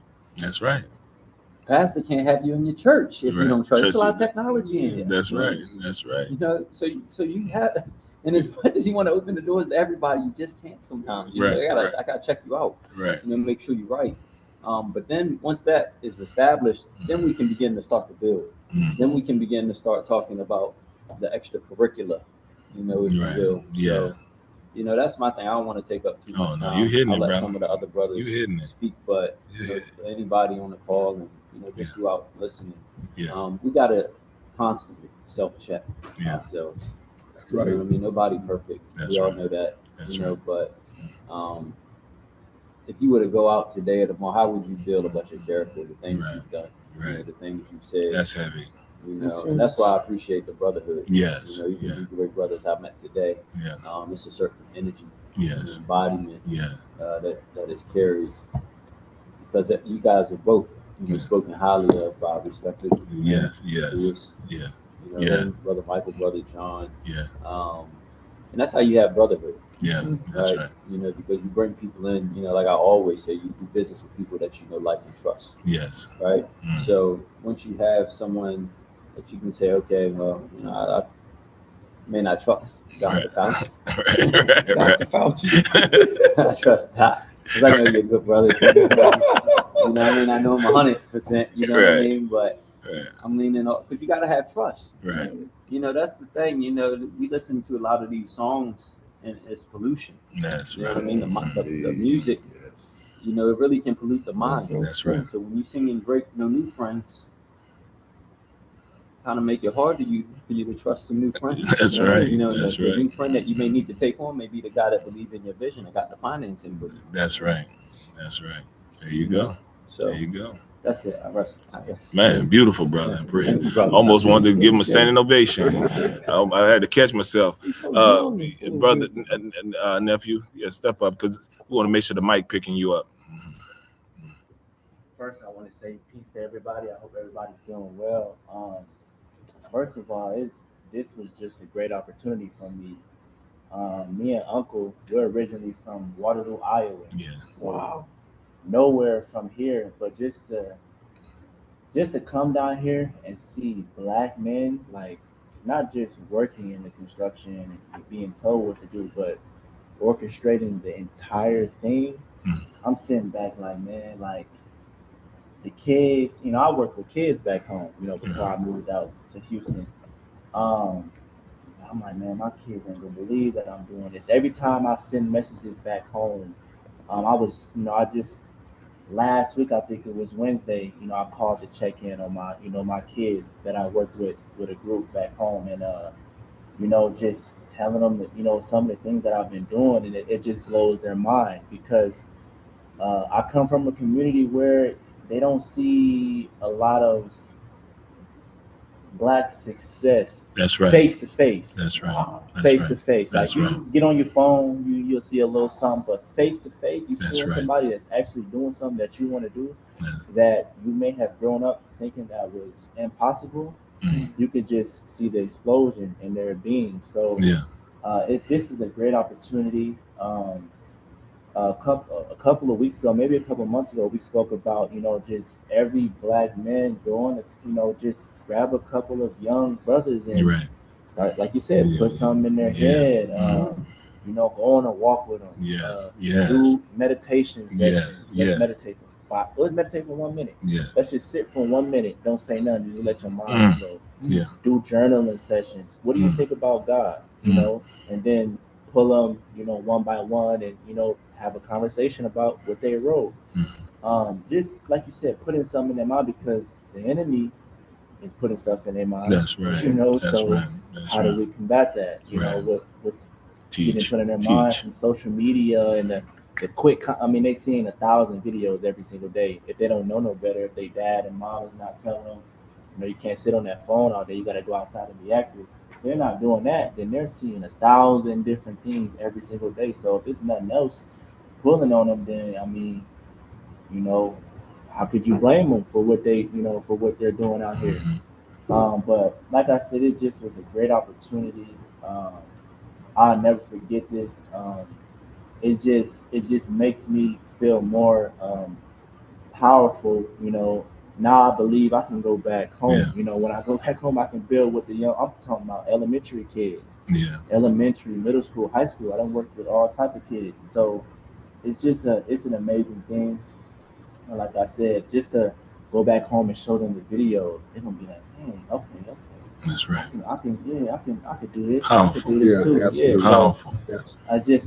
I'm grateful for the opportunity. And then even personally, I'm healing right now. I'm healing my right arm. Right. Brother Lewis made me feel comfortable. Right. I walked right in. He said, "Man, don't worry about none of that, man. Don't worry about. Hey nephew, come here. Hey Yeah. nephew, come here." So I'm like, okay. That's right. It made me feel, and it's not. I'm not saying it's all about that, but that is a part of it. Yeah. I see them working with the young boys. They showed up. I don't know if it was their first time or not. He's here, come do this, giving them this task, making them feel welcome. Yes. It's not a lot of welcoming feeling, of the black community as a whole. So, Yes. overall, just a great experience. I'll never forget it. And I'll pray that we continue this. And the last thing I'll say is we got to accept the mission. Yes. Got it. Yes. God, Yeah. as I start to get older, I realize that wait, I don't just get to just be an older man and just do my own little thing and That's right. hide and Yeah. nobody That's can see me. That's Like, right. no, That's it's right. somebody So always many. watching. Somebody's always watching me. So Right. I gotta accept the mission to be a man now. I Yeah. can't, I Yeah. can't just hide off and Yeah. no, I have to accept the mission. That's right. Somebody's always watching me, and That's I right. gotta be on my cue. That's That's For right. myself first, That's right. but also for the examples that's gonna be here long after I'm gone. That's right. That's Absolutely. right. But that's all I had. Beautiful now. Beautiful. Absolutely. Can I say interject Yeah. right Yeah. quick? Yes. By all For the means, people brother. that's watching this and gonna watch this, I want you to understand that these young men flew from different cities. right. Jay came from Baltimore on his time. That's right. See, On his dollar. this brother said Iowa. Yeah. Mike's from Iowa. There's people that came from all over the country to make this thing happen. Right. So this is not a little bit of thing Not at all. at all. So, everything has to start. We all started from a clot. We all was a blood clot. Now look at you now. You know, some people sitting at this chair, at this table, over 6 feet tall. Some people can bench 300 pounds sitting at this table. Yep. Some people can run a mile. Some people can walk a mile. Some people can run a half a mile or a marathon. But it has to start somewhere. But I want to hear what Elijah said and Dr. Banks. And he was saying about AI. Do we understand how critical we are right now? Teach. Information back when I was going to school, we was going to school, it would change over every 7 years. Then it started going 3 years. Now, if you miss 1 month, that's 10 years. Do you understand? 1 week, that's 10 years. Y'all, you're not hearing me. This brother said today, a child can sit here and watch 1,000 videos in a day. Right now, the entertainment business is dying. Why? TikTok. TV is dying. TikTok. Everything you watch on TV, they're only holding news and all that on TV. This man don't watch no TV to get his news. Elijah don't watch TV. An 18-year-old don't watch TV. They don't go home and sit down and turn on and watch NBC News at 5 o'clock. They don't watch 10 o'clock news. So we as adults, and that's why I'm so thankful about today, we're working out the box. Yes. We cannot go to our people in the mindset, no matter how much we love them, if you fishing, you better put something on that hook, get that fish right. That's right. See, we keep wanting to put what we want on the hook. That's right. And that's the problem. That's right. AI, in a few more days, all these jobs that you think you got, that's done. Yes. I promise you it's done. They just doing this with these horses, holding the reins. When they do this here, it's going to be chaos. Teach, brother. I'm telling you, these young people know this, they understand this, but we don't know it. We have to be able to go to them and say, hey, man, I need you to teach you. You just said 1,000 videos. What do you mean? If you don't know that, we got to ask questions. This has to be a give and take. It has to be a dance. That's right, brother. It has That's to right, be brother. what you Teach. got, what you give. Teach. It's like being an actor. When you're an actor, you have to go back and forward. You know what I'm saying? You leave open-ended questions. You don't say anything. That's Close what it up. Yeah. that's what a good actor in a movie does. You look at Denzel, but everything that he's saying ain't necessarily in the script. That's It's because the energy start flowing. We got to stop coming to these children with scripts. We got to have an outline, That's right. but we don't have to have it written already. But what's being written right on our faces, a couple of things right now. This draft is coming. I don't care what you're saying. They already talking about the draft. He already asked for the plans for the draft. Y'all know what I'm talking about. He asked for the plans for the draft this week. What does that look like? Okay, we as black men, what does our children look like? Do our children look like building the new Black Wall Street? Because if you're not doing something, guess what? Well, you ain't doing nothing anyway. Come here. you in school? You in this? You I don't see you ain't no waiver. Get over here. Don't we understand that they building all this stuff for them? If it's not school, it's going to be bad prison industrial system. That's right. It's coming. That's right. They over the last couple of years, if you're homeless, you can't sleep outside. Why? It's a crime to sleep outside. You know that, right? Most people don't know that.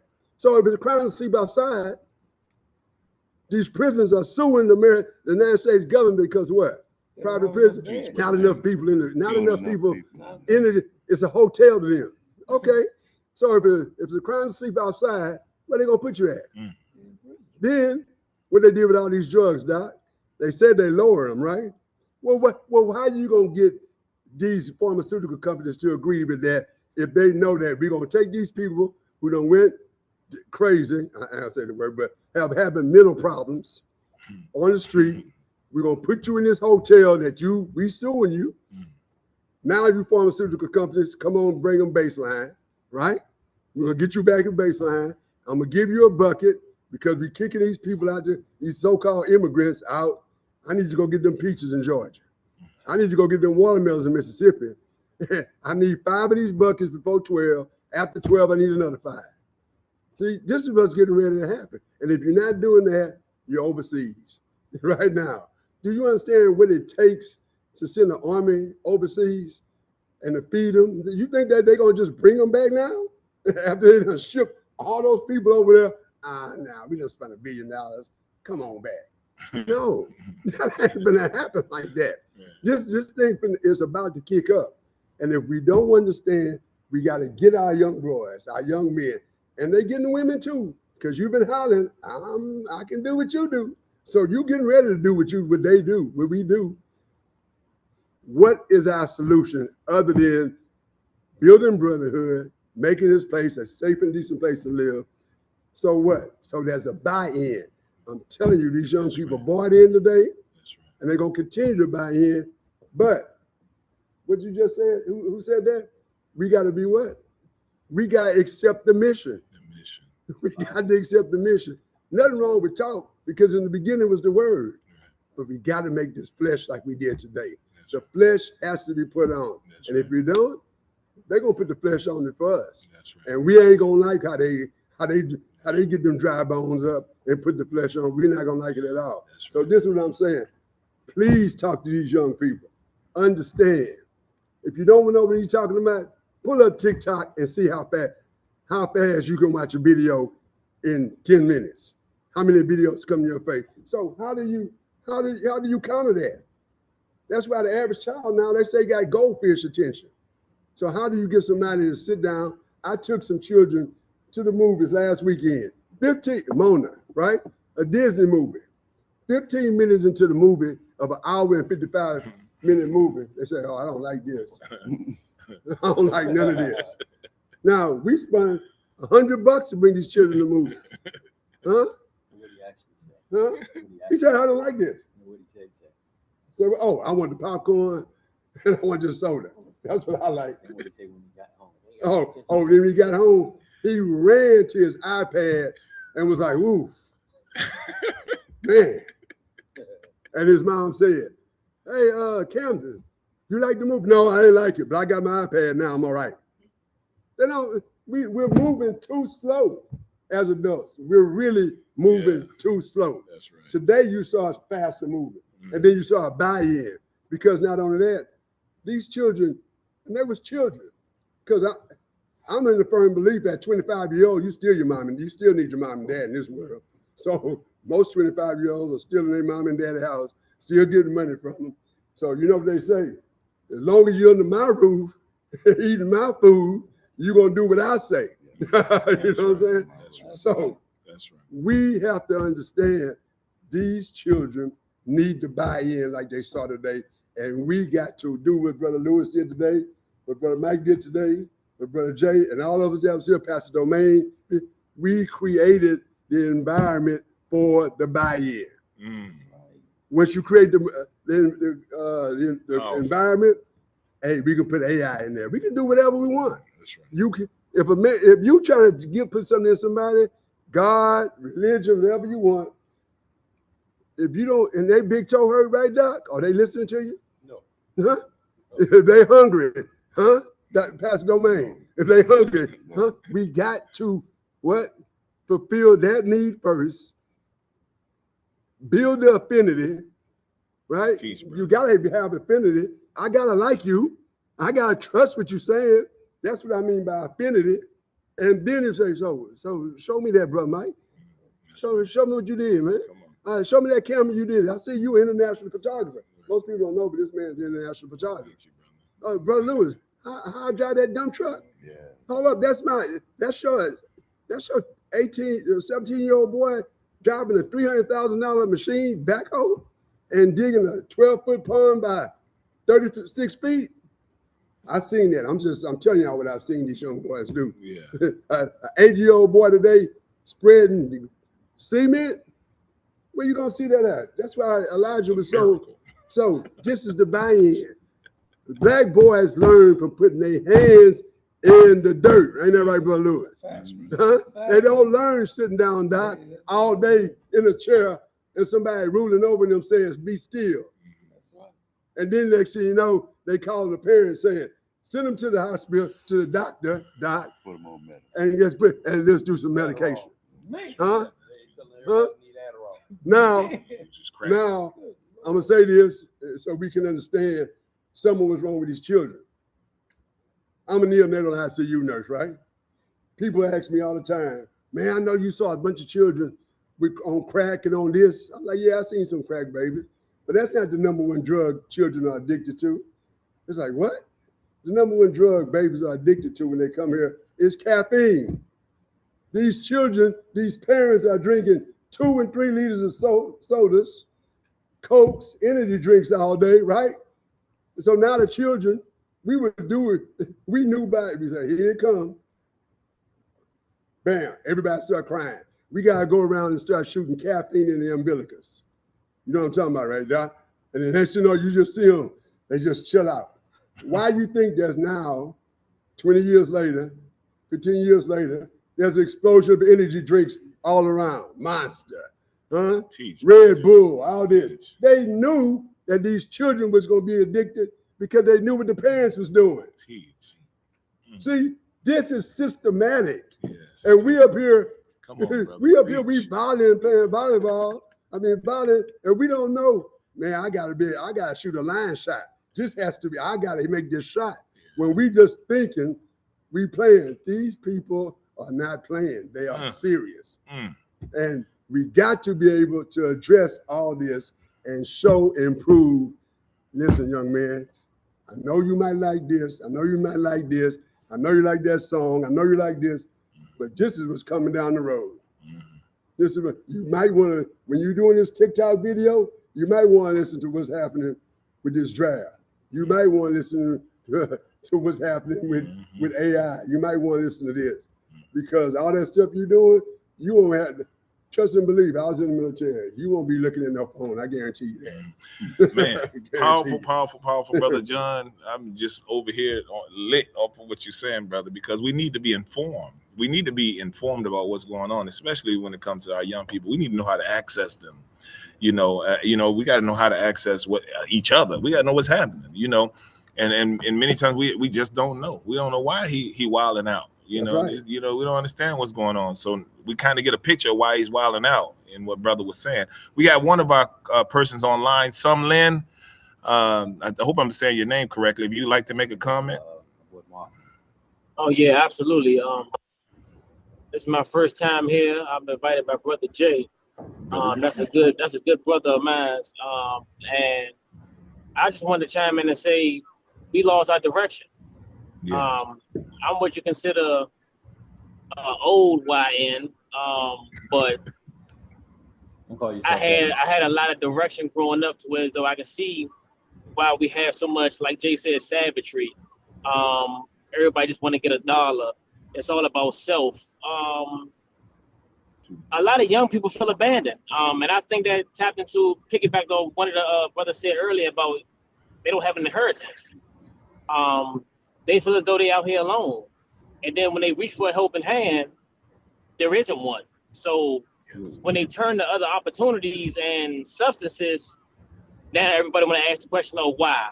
Why this? Why that? Well, when the brother asked for help, wasn't really no elders around to kick it to him, show him. Like you just said, the best way I learn, I got to put my hands on it. I got to touch it. I can't just sit there and just be like, oh yeah, do this, do that, do this, and you gotta show me. Right. You can't teach me. You can't take me to go fishing and expect me to catch some fish, and I don't know how to fish. And I think as a community, especially our community, we've lost the hierarchy. We've lost the elders. There is no thing called respect anymore. That's right. People want to walk in a room and be recognized as this so-called street person or embodied whatever, or you have outside of your household, but you don't even respect yourself. But you want everybody else to respect you for whatever you did. That it doesn't amount to nothing when you go into business. That's right. You got to stand for something. Like Jay said, you'll fall for anything. And right now, a lot of our young people, they just falling for anything. They trying to just make a quick dollar. And the government sees that. They'll tell you real quick, oh, you want to make some money? Join the military. not even know what the real goal of the military was. We should never be a part of it. That's right. But laws, opportunities, and situations cause us to make decisions and do things that we don't want to do. That's right. Each one teach one. That's the way I was raised. My grandmother raised me, so I see it now. When I become a parent, there is really no family anymore. Like this is the most I felt as though I'm back in my grandmother's house is on this stream. Because I have somebody older I can listen to, and I can actually obtain some knowledge. And you know what? I actually feel like I can actually shut up for a change, because whatever I'm listening to, it's holding substance. And I know when you brother said earlier, like, how can we touch the young people? I gotta sit there and be honest. The young people don't want to be touched. They don't want to be touched. They think they know it all. And I used to be one of them, because I had to fall 1,000 times before I had to get up and understand my way just don't work. That's right. My grandmother could tell me 1,000 times, you can go outside, you're gonna bump your head 1,001 until you want to understand. It even says in the book of the Bible, God gonna continue to send you the same test over and over and over again until you want to realize that you're gonna pass it. You keep failing it, He's gonna give it to you again in another way, in this form, in that form. So with this being my first time even being here and listening to you brothers talk, it means a lot, because I got uncles that don't even want to speak to the youngest in my family to give them some guidance, and that hurts. And we all get hit with, oh, you're a man, you got to figure it out. That's what mans do. You got to figure it out. I mean, well, I think you lived your life to give me some pointers so I won't hit the same hurdles that you did. I should be a lot further ahead when it comes to life or obstacles in life, because you experienced them before I did. Give me some pointers. Tell me what to watch out for. But we're not getting that. We getting, oh, you'll figure it out. I had to figure it out when I was your age, but that don't help. You be a revolving door. At this point, it's gonna be a repeating cycle. Somebody got to stop it. And that's when we get to the young men. If we don't have nobody to tap in with them and show them how to stop it, they don't want to stop it. That's right. So that's all I wanted to say. I can see myself being here like permanently. Thank you. We really need this as a culture, because right now we don't have one. That's right. Wow. That's right, brother. Wow. Brother, we receive you, brother, with 100% love, brother, and you come highly endorsed, but we mean that. Like, word is bond. We mean it. Like, it's not for fake by no stretch of the imagination. And you can call us on that right now, or you can call us on that tomorrow, because we're going to be standing the same way we standing right now, building this principle. Brother, and I appreciate what you said, brother, because that's why we're here, for you to say that you feel something relative to what it was like being in your grandmother's house receiving wisdom. That says a lot, and that lets us know, and it confirms that we're on the right path, and I'm excited to get to know you, brother, and build with you. Like I said, Brother Jay, it keeps good company. It's a good man. We're so blessed when Brother Jay popped up on the scene, and I say, yo, Jay, what's up? Because my brother is solid. So we thank you, brother, and appreciate that, brother Sumlin. We're gonna build, brother. So please keep coming through, because I feel your vibration. We appreciate everything that you said, and we're absolutely looking forward to building with you. We're getting close to wrapping up, because we're gonna close out about 9 o'clock. Yes. Yes, please. So one of the things I forgot to say was we talked about systems. Yes. Right. And the teachings say that anything that has significant meaning, right, there's an acronym. Yes. Right? So what I was taught was systems means saving yourself time, energy, and money. Right. And that's so powerful, because I learned that in business, but that really applied to yourself in life, more so to the youngest. Right. You got to develop a system for your life. You know what I'm saying? So again, the baseline is what we're saying, but the reason I'm able to come out here because of the system I built for myself, the decisions that I made for myself. Like I said a few weeks ago, this is a luxury to be able to hold your weight in these conversations. Some people just survive. Right. We're talking about thriving. Building a community. Development. They said, if you look at the news, I watch the news. On the news, they say people using points to buy groceries. Yep. Wow. Credit card points to buy groceries. Man. That's right. And we know you ain't shopping when I'm shopping, bro. You know what I'm talking about? You getting organic fruit from Walmart. That's right. You know, so we got to really look at, as men, the decisions that we make, right? Because like I said last week, you know, this isn't some type of mysterious thing where, you know, Judgment Day gonna come and, you know, your hell is on earth. Right here. Your heaven is on earth. Right. You know, based off of your compound decisions that you make every single day. That determines your fate. You know? Yes. So if you're typically in a bad situation, right? Like if you overweight or whatever may happen, it didn't happen, you know, because you ate the fish Brother Lewis had cooked for us today. You know? Right. It's typically from years and years of bad decision making. Yes. You know, just I'm gonna just get a chip this time. Yeah. Yeah. You know, that turned into the whole bag. Yeah. You know, and then that turned into next week. You know, they got them 2 for $25, and they normally $17. So you know, got to get the 2 for $25. You know, so but it's a compound thing, right? And then the last thing I would say to the AI, learn AI. Learn you know, that's right. Learn it. You know, like Nip said, this may be our equivalent to the gold rush. That's right. You know, I had a man tell me in 2022, with AI, you have the ability to be a solo operator, millionaire business. That's right. That's truth. And I ain't grossed $1 million with AI, you know, but I didn't touch some dollars with AI. You know, I was talking to Elijah today how you can use it. You know, anybody in here, you know, this is the VIP access club. That's right. So you guys can have my number or my email, and I'll teach you AI. Yes. I'll work with you. Yes. You know, because I know the powers of it. Yes, sir. We do. You know, if you know how to throw that dirt, but you don't know how to generate leads for your business, you can leverage AI for that. You can leverage AI to, you know, for all types of data resources that's on it's public information. That's right. Yes. Look up a community growth and development plan. They already building and planning for 2030. Yes. That's right. Yeah. Then they award out contracts. Teach. You know, they call it the Land Development Group. Yeah. You know, I'm always plug my brothers. Yes. That's right. You know, but we got to be of value. Yes. You know, we gotta have services that we provide. Yes. I don't sit around talking about what the white man not doing. Come on. I don't believe in that. Come on, brother. Come That's on. right. Buffoonery and buffoonery. That's right. That's You know what I'm right. saying? That's right, brother. That's right. Because what was we listening to in the car today? What he said Yeah. about the freedom? Oh, you talking about Nip, or was it? Oh no, you talking about Too Short? Oh, The brother said.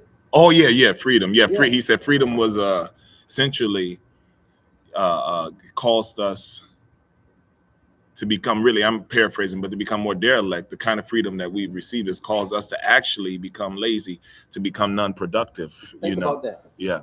We as free as we ever been, but we in bondage. We slaves. Yeah. We slaves to the phone. Yeah. Like, that's right. Slaves to this I'm like, yo, you got 10,000 followers on Instagram. You can't make $10 off there. Come on. Come on. What you doing? You wasting time, man. Yeah. You know what I mean? But that's the drug now. Yeah. That's the new fentanyl. Attention. Attention. We call it clout chasing. Yes. You know what I mean? Yeah. Seeking clout, seeking validation. Yes. You know what I mean? And there's nothing necessarily wrong with validation, but validation from what, of what, and from who? Come on. You know, I want to seek validation from things and people that matter. Yes. You know, because that's really a reassurance to let me know I'm on the right track. Because like I always say, it's a fine line between having patience and knowing when you're wasting your time. That's right. You know, because you can oftentimes waste your time with certain things. That's right. Saying I'm being patient. Yes, you know, right. Believing in a mystery God, but it's like, nah, bro, you gotta pack it up. Yo. Like that ain't working. That's right. What I mean? That's right. Like, you may not be able to rap, man. You may gotta be behind the boards. That's right. You know, and get that money that way. You know, and be more safe. You know what I mean? You may not have to worry about carrying that pocket rocket on you because they don't know who you are like that. You can just make the beats, get the money, and be up out of there. Right. And go back home to your family and build. That's right. You know, you got to be smart, you know.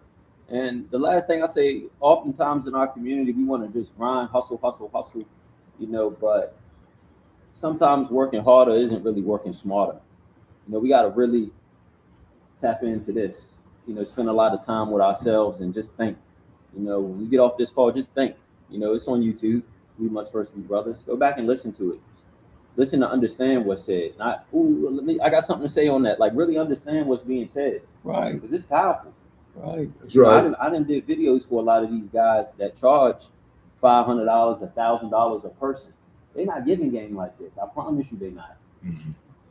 They regurgitate the information that's on YouTube because they know the play. They know that people aren't building. They know that people are not taking the information and doing something with it. So it's like, man, I'll make them feel good. What I told you to look up last night, Brian Tracy, The Psychology of Selling. It's a great book. I recommend to everybody. You got to understand the mind the same way they understand our mind. Yeah. You know, when they make these big logos on North Face jackets and stuff like that, they don't sell that stuff to white people that spend all that money going up to the ski resorts and stuff like that. They sell that and put that in the downtown locker room in the urban Foot Locker stores because they know black people, they slave to labels. They like attention. They know that. They love that attention. Yeah. Look up the Gucci shirt. Gucci came out with a shirt like 2 years ago. It say fake on the front. The shirt like $200-$300. But it's Gucci now.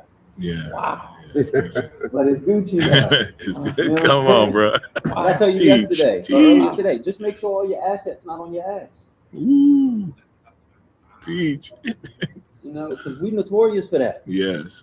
You know, spend a check and get it right back. That's right. You know, That's blowing right. money fast. I think That's I'm right. Big Meech. That's right. Yeah, right. absolutely. Hey, You got to hold some money. You got to hold it. You know, we talked about, it's people that'll give you money for the loans, Yeah. but they can require down payment. You know what I'm saying? Yeah. And if it's investment property, they want 20-30% Yeah. because they know you finna make money off of it. They said, no, it ain't that easy. Yeah. You know, we'll give you a couple dollars, but Yeah. you're not gonna be jamming with your main residents over here and getting an investment property for the love. No, we need 20-30%. Yes. Yes. You gotta have some money. Yeah. You know, and that's it. Man. That's all. Man, you wrapped What's us up, easy to brother. do is also easy not to do. Yes, sir. I'm gonna tell you Always remember that's. I was like, you wrapped us up, Jay.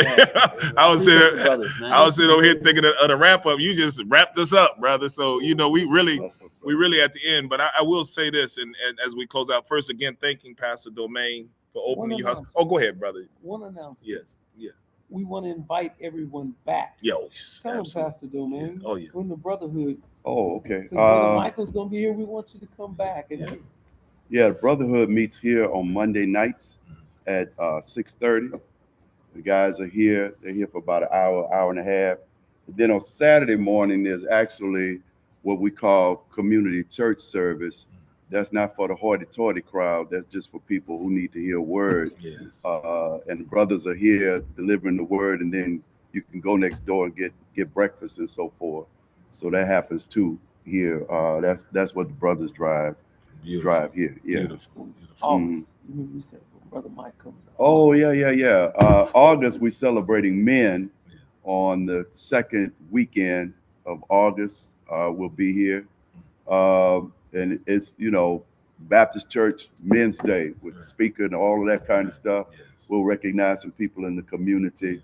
It's the time when men are supposed to step forward and kind of run things. So that happens second Sunday in August. That's beautiful. Beautiful. Again, as I was saying, we thank Pastor Domain for opening his church home to us. This is a blessing. You know what I mean? Really, we really got to understand how far we've come and how we're coming as a people when we can come into our brother's home, church home. He opened his church up at this hour for us and allow us to come in here and commune together and build, So we're really grateful. And I just want to make sure I express that from the depth of my heart sincerely. Doctor, such a pleasure meeting you, sir. You, great wisdom and such an honor, to listen to you and to build with you. In addition to that, of course, our co-host, Brother Lewis, Brother John, Brother Jay, thank you all for your and nephew for your efforts today. It's been wonderful working together, brothers, and making this happen. It's just been really amazing. One beautiful principle that develops from working together, they call it esprit de corps, and that's the spirit of the men. When you work together, you grow to love each other, more. When you sacrifice, you put something in. You got elbow grease, rolled up your sleeves, So we're serious about this. Just so you know, we've been doing this show for, I don't want to call it show, but we've been having our meetings over about 32 weeks roughly, you know, and we have, by the grace of God, not missed a one. Hopefully he will allow us to continue to go in that way. And we're building, and we have built up to this moment. This moment has come out of discussions about accountability. You know, we talk about everything. We pull off we don't leave nothing on the table, brothers. We talk about every aspect of what, especially what we need to do as men, what we need to do as brothers. We call it all the way out, leaving nothing on the table, you know, so that we can, one, address it, point it out, expose it, and then take action steps. As we always talk about solutions, because we want to be about solutions. We don't want to be the people who are excellent problem communicators.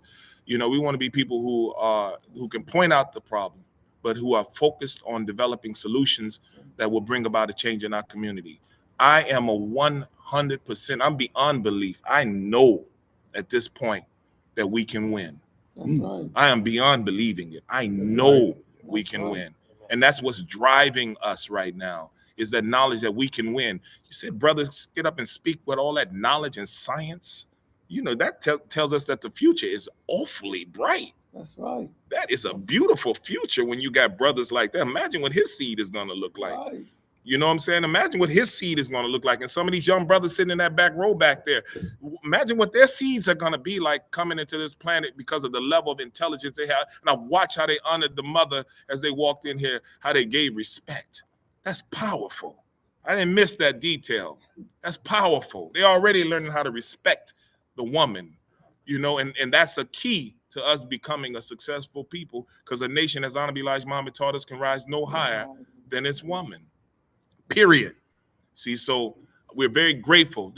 I can't begin to tell you how grateful I am to the Most High for giving us this moment. We will continue to build. You're going to hear a lot about what we're doing around this country, because we're serious about what we're talking about. And brotherhood. We ain't got no time. The people that come on our call a couple times, try to start a fight. We knock them out real quick, pop, and put it back on brotherhood. we ain't here to get into no battles with nobody. We ain't here to do that. We here to figure out, okay, we can point out the things. We can even talk about what we disagree. And there's other rooms for that too. But this room is one that the ultimate objective is to build and to win. That's right. So can we win? Absolutely. Let's win, family. Let's win. Brother, you want to go ahead with this this creed here? Yeah, 18 walked in, and then maybe Pastor Domain can close us out. Yes, Okay. definitely. So we pass it out. 18, stand up. We're going to say our Optimist Creed. Okay. We're going to what? Promise ourselves to be so strong that nothing can disturb our peace of mind, to talk health, happiness, and prosperity to every person you meet, to make all your friends feel like there is something in them, to look at the sunny side of everything and make your optimism come true, to think only for the best, to work only for the best, and to expect only the best, to be just as enthusiastic about the success of others as you are about your own, to forget the mistakes of the past and press on to the greater achievements of the future, to wear a cheerful countenance at all times and give every living creature you meet a smile, to give so much time to the improvement of yourself that we have no time to criticize others, to be too large to worry, too noble for anger, too strong for fear, and too happy to permit the presence of trouble, to think well of ourselves and to proclaim this fact to the world, not in loud words, but in great deeds. This one right here. To live in faith that the whole world is on our side, so long as we are true to the best that is in you. Thank you. All right, let's put it together, man. Thank you so much, man. That was beautiful. Pastor Domain. And now the Lord bless you and keep you. The Lord lift up his face upon you and be gracious unto you. The Lord lift up his countenance unto you and give you peace and help and hope, and prosperity and justice and love and brotherhood in your every endeavor. And we all say, Amen. Amen. Yes. Thank you, family. Thank you, everyone.